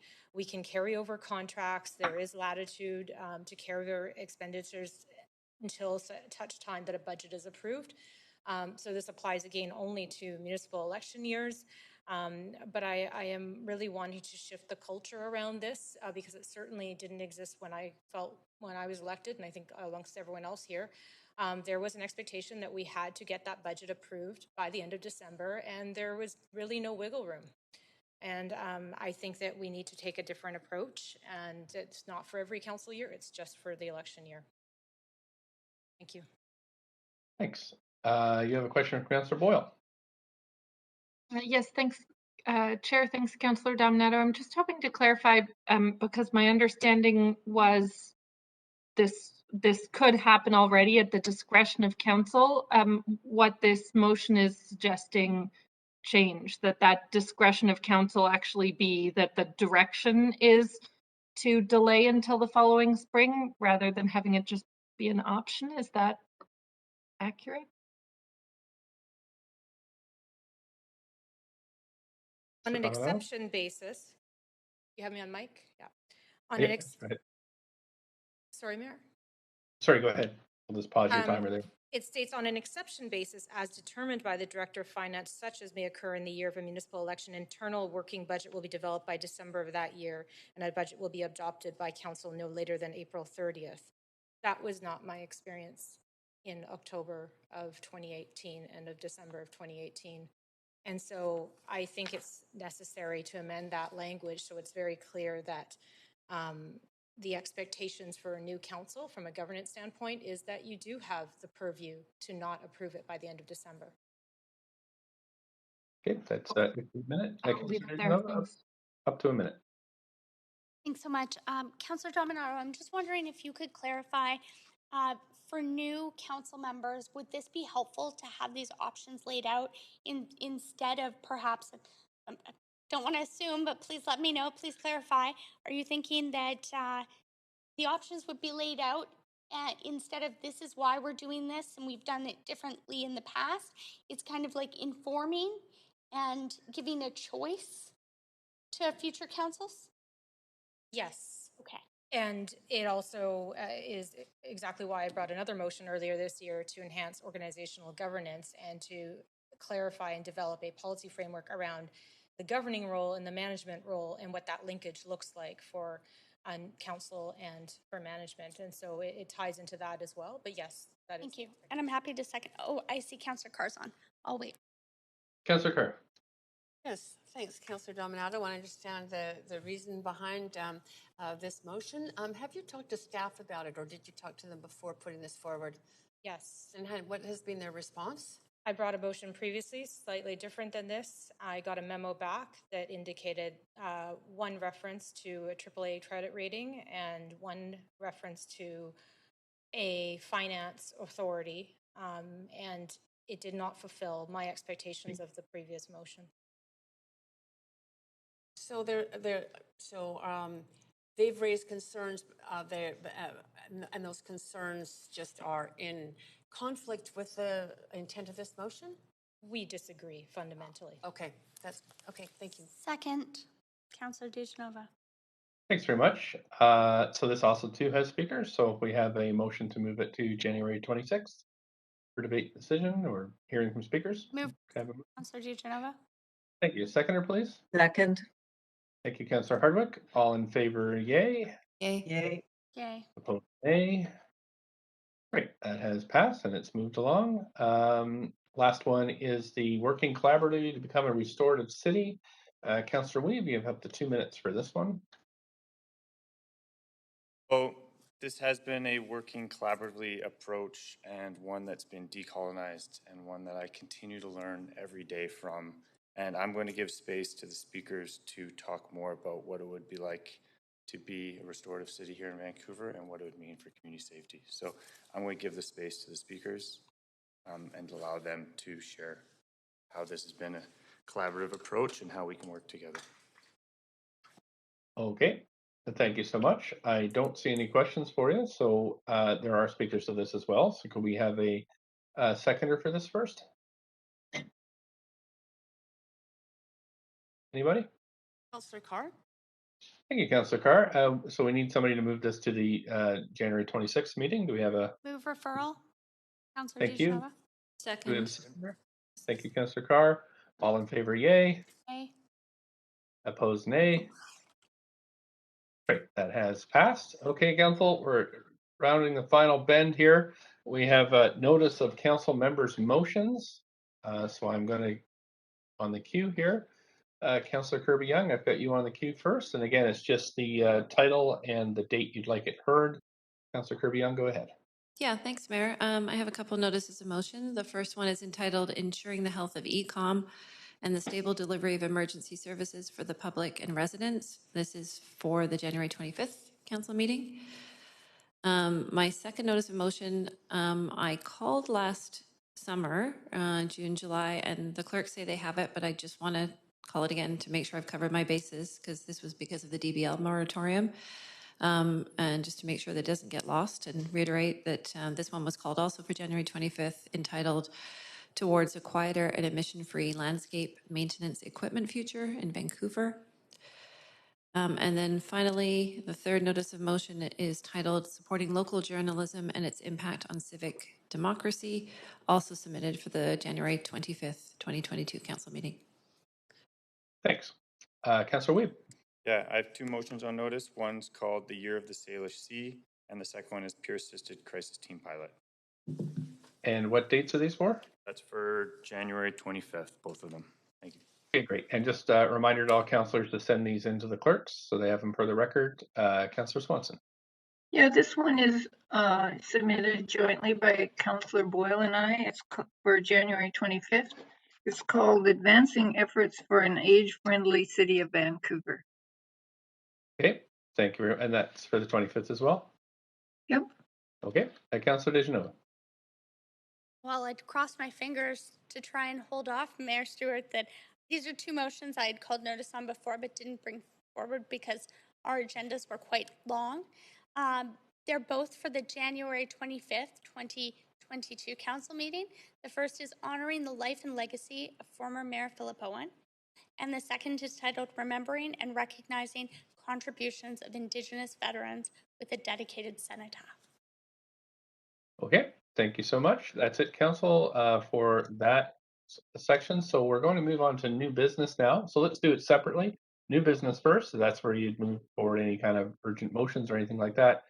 And then we'd move on to inquiries and other matters. So does anybody have any new business? Okay, I don't see any. Oh, maybe I do see some. Councillor Dejanova, new business? No, you said we moved on. I was just clicking. Sorry. Oh, okay. Okay, I am going to move on. Inquiries and other matters. So we'll start with Councillor Dejanova. Go ahead. Thanks. Could I have my timer reset, please?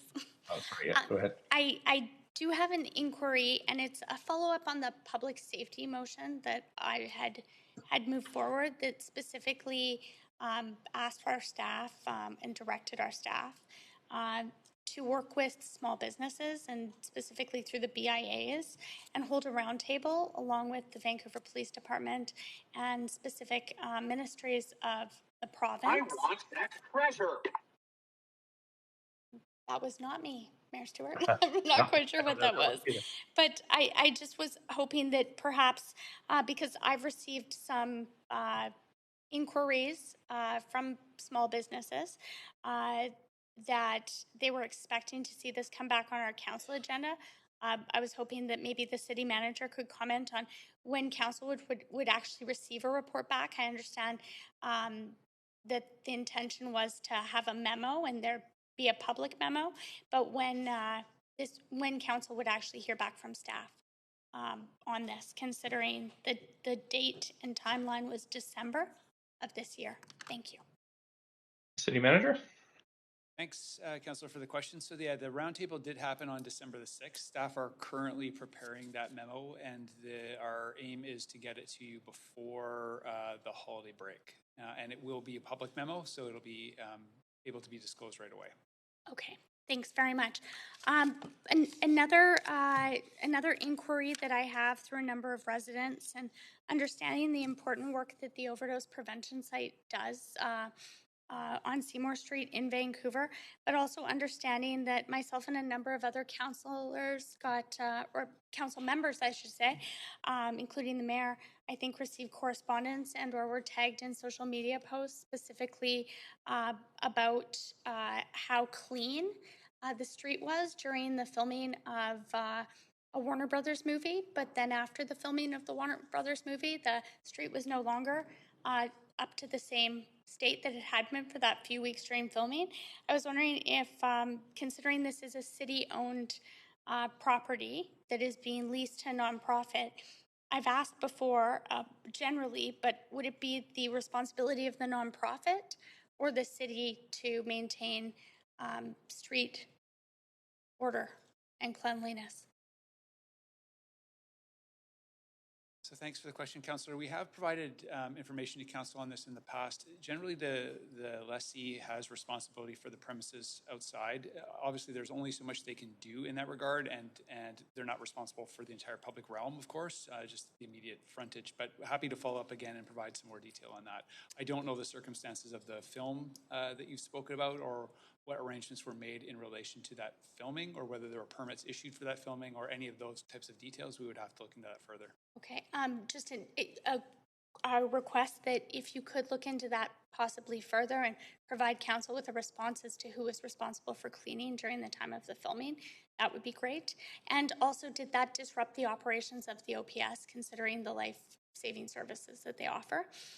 Also, on this topic, I recently was sent a picture of a piece of paper that's been put up with a city phone number on it to call the City of Vancouver and ask for a specific person to voice any concern or inquiries to. But before that, it states that anyone who has complaints should call 911. And I'm just wondering if there's a possibility, I'm not expecting an answer right now, but just want to make sure that the city of Vancouver is not condoning people calling 911 to voice their concerns about cleanliness or street disorder. No, absolutely not. I'm not familiar with the notice that you're speaking of or where it was posted, but it absolutely didn't come from us, and that wouldn't be something that we would be any kind of message that we would be conveying to the public for sure. I did not think so, but thank you for saying that on the record, and I'll make sure that I send over to you the post that I was tagged in on social media. Thank you. Mayor Stewart, I have a point of procedure. Sorry, I didn't want to interrupt Councillor Diginova's time before, but I was on the queue for new business. When you called, I just want to make sure, and then you said that you didn't see any, but I put myself on and was third for that. All right. Sure. It's usually included in one section. I kind of separate them out but yeah, go ahead. You have new business? Yeah, would you like me to do it now or after Councillor Weeben go in order? Yeah, let's, Councillor Weeb, are you new business or are you inquiries? I've got a bit both. Okay. So, I'll hold and do it after him then. yeah, just 1 second, please.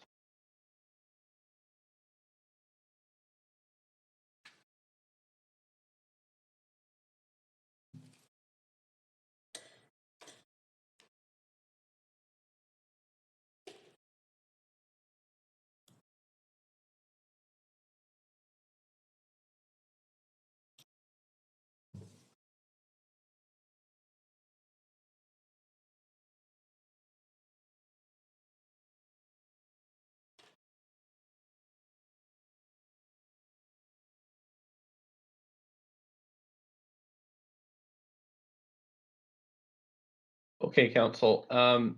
Councillor Weeb, can I just get you to deal with your new business first, and then we can put you back on the queue for the inquiries and other matters, and we'll just do that. We'll attempt to finish off all the new business right now with the queue that we have, and then put everybody back on to finish off inquiries. So, Councillor Weeb, new business?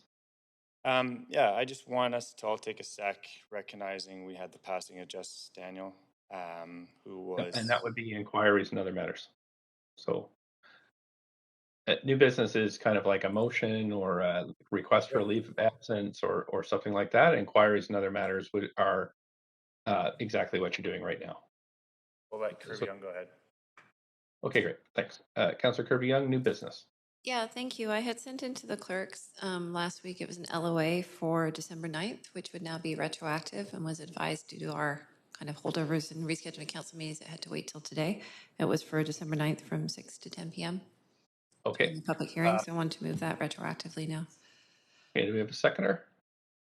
Second. Thank you, Councillor Bly. All in favor, yay. Opposed, nay. Great. Okay, that's passed. Councillor Kirby Young, did you have any other new business? Nope, thanks, Mayor. Okay, Councillor Swanson, any new business? Oh, can't hear you, sorry.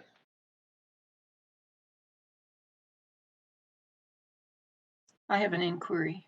Okay, Councillor Carr, any new business? No, I'm on for other matters. Inquiry. Okay, Councillor Dominato, any new business? No, inquiries and other matters. Okay, so I'm going to move on now to inquiries and other matters. So if you can put yourself back on the queue. If I don't think there's any particular order here, so Councillor Dominato, I do have you in the queue. So can we start with you?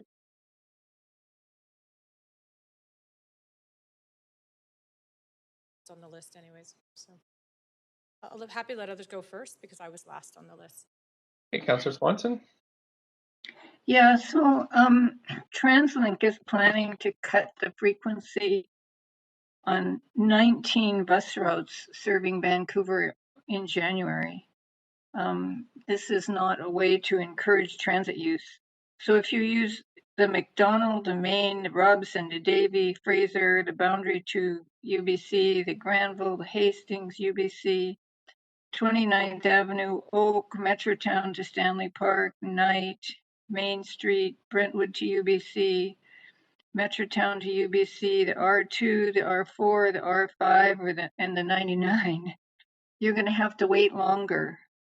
Plus, bus stops on 2 routes are being cut out. So my question is, what actions can city staff and council take to stick up for transit riding residents and the climate and demand better, not worse service.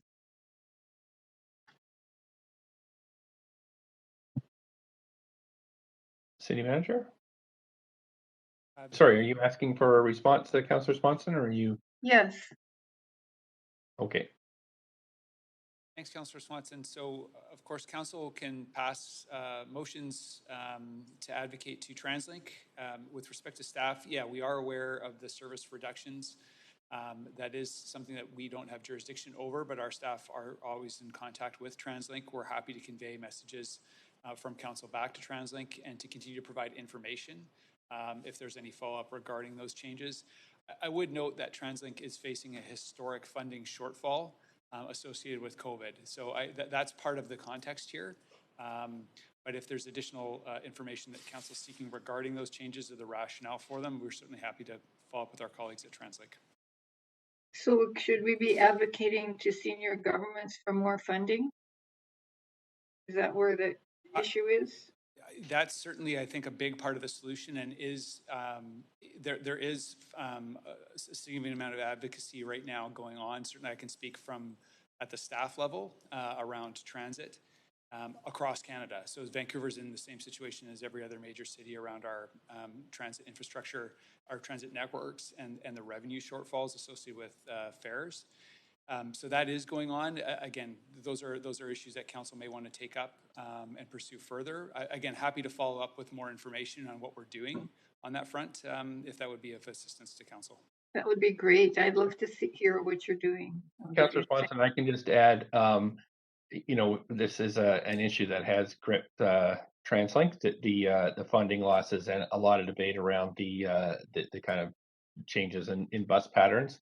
I have been working on the funding side of it. TransLink is about $100 to $120 million in operating deficit this year, which is very tough. Did have a very good conversation, though, with Dominic LeBlanc, who's the Intergovernmental Affairs Minister. Very hopeful that the same support that we had last time with the provincial government providing 50% and the federal government providing 50% will serve us well.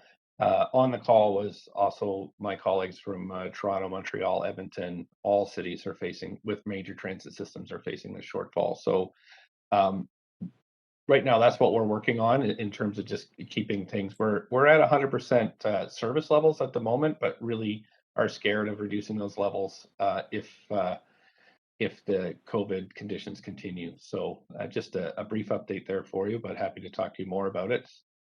So if we get the funding, would we restore the service levels that are proposed to be cut in January? I wouldn't think that would happen. We're just trying to keep, the services running now, and I think our because we have almost 65% returned ridership, we're in a much better financial situation than other cities. So I think this is going to be a rough year for transit all the way along, but hopeful that the provincial and federal governments will help us once again. There's definitely a willingness from both levels. Yeah, thanks. Councillor Carr. Great, thanks. Well, it seems like a really long time ago now where I sent around a memo informing all of you as your council representative to the Zero Emissions Innovation Center, the ZEEC committee. So you have that all in your inboxes from a month and a half ago.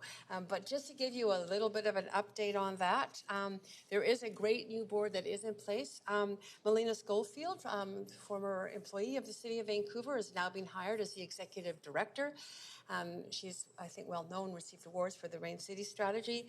All of the documents have been finalized by the board of ZEEC, which met last week. So we'll be submitting our documents to the Federation of Canadian Municipalities for approval of ZEEC as one of the main centers across Canada. And that will release the endowment, which will be around $21 million coming to us in early this next year. One of the key things was really the incorporation into the planning and operations of ZEBEX, the Zero Emissions Building Center, which has been housed by Vancouver, into ZEEC. So that will be moving forward that way with the city, BC Hydro, and the BC government continuing to support ZEBEX. So that's pretty exciting. The other exciting thing was at a lunch we had, kind of just wrapping up our work for the year. Two of our staff people were honored by all the people who were there, including major donors to the program and other staff. Sean Pander for his work on ZEBEX and really securing that innovative building body housed within, as I said, Vancouver, and now moving to ZEEC. And Brad Badelt for his work in actually liaising around the Low Carbon Cities Canada, which is the genesis of ZEEC. And there's only 5 centers across Canada: Montreal, Ottawa, Calgary, Edmonton, and Metro Vancouver. He really did the legwork in getting that going for us here on the West Coast. So congratulations to both of those employees of the city. And I just wanted to end by really reflecting on this year and how tough of a year it's been, especially considering ongoing ups and downs with the pandemic. Now with the Omicron,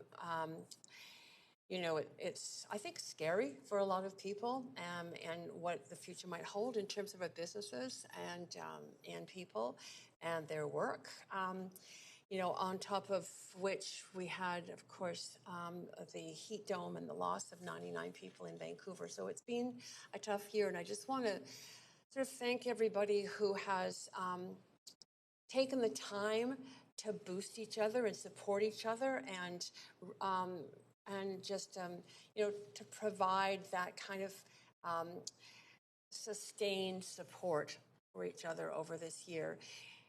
And I really want to thank our City of Vancouver staff for their work on the various crises that we have faced as a city, their yeoman service to the people of Vancouver, and wish them and all of you a really, really wonderful Christmas holiday and holiday break coming up. Hope you all take time to rest up before we get at it again in January. Thank you, Councillor Carr. Councillor Weed. Yeah, on that topic, we continue to lose people in the city of Vancouver, and we've just lost another one. Justice Daniel was the caretaker at Tatlow Park, who's been there pretty much my whole life, and ended his life too early. And so I think that it's something we should take a quick minute just to reflect on his life and what he meant to the city.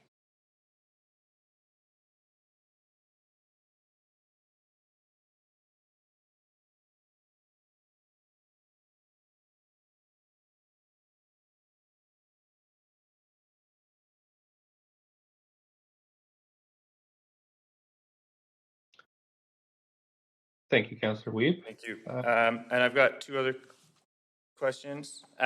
First one, Skeena Terrace. Is there an ability for us to create the False Creek model in Skeena Terrace of a third as we try to incorporate more False Creek in the rest of the city? City Manager. So thanks, Councillor, for the question. I'd have to follow up with you on that and give you the background, but happy to take that question away and work with staff on it. Okay. Second one, recognizing we're starting to hear some businesses are getting their bills, and that during 2020, the province did a $200+ million decrease in school tax to support businesses through COVID. However, in 2021, there has been no relief. So there's going to be significant tax bills coming to the business community. Do we have a communications plan, and have we had conversations with the province if there's any relief coming for our business sector, recognizing a lot of us are still dealing with the impacts of COVID? We did at a staff level have discussions with the province much earlier in the year, and the message we received pretty clearly was that was a one-time waiver of the school tax for business. So at this point, we were not aware of any further plans for the province with respect to tax relief, property tax relief for businesses. Okay, and have we had any ability to speak to the businesses to inform them of the significant increases and the reasoning behind?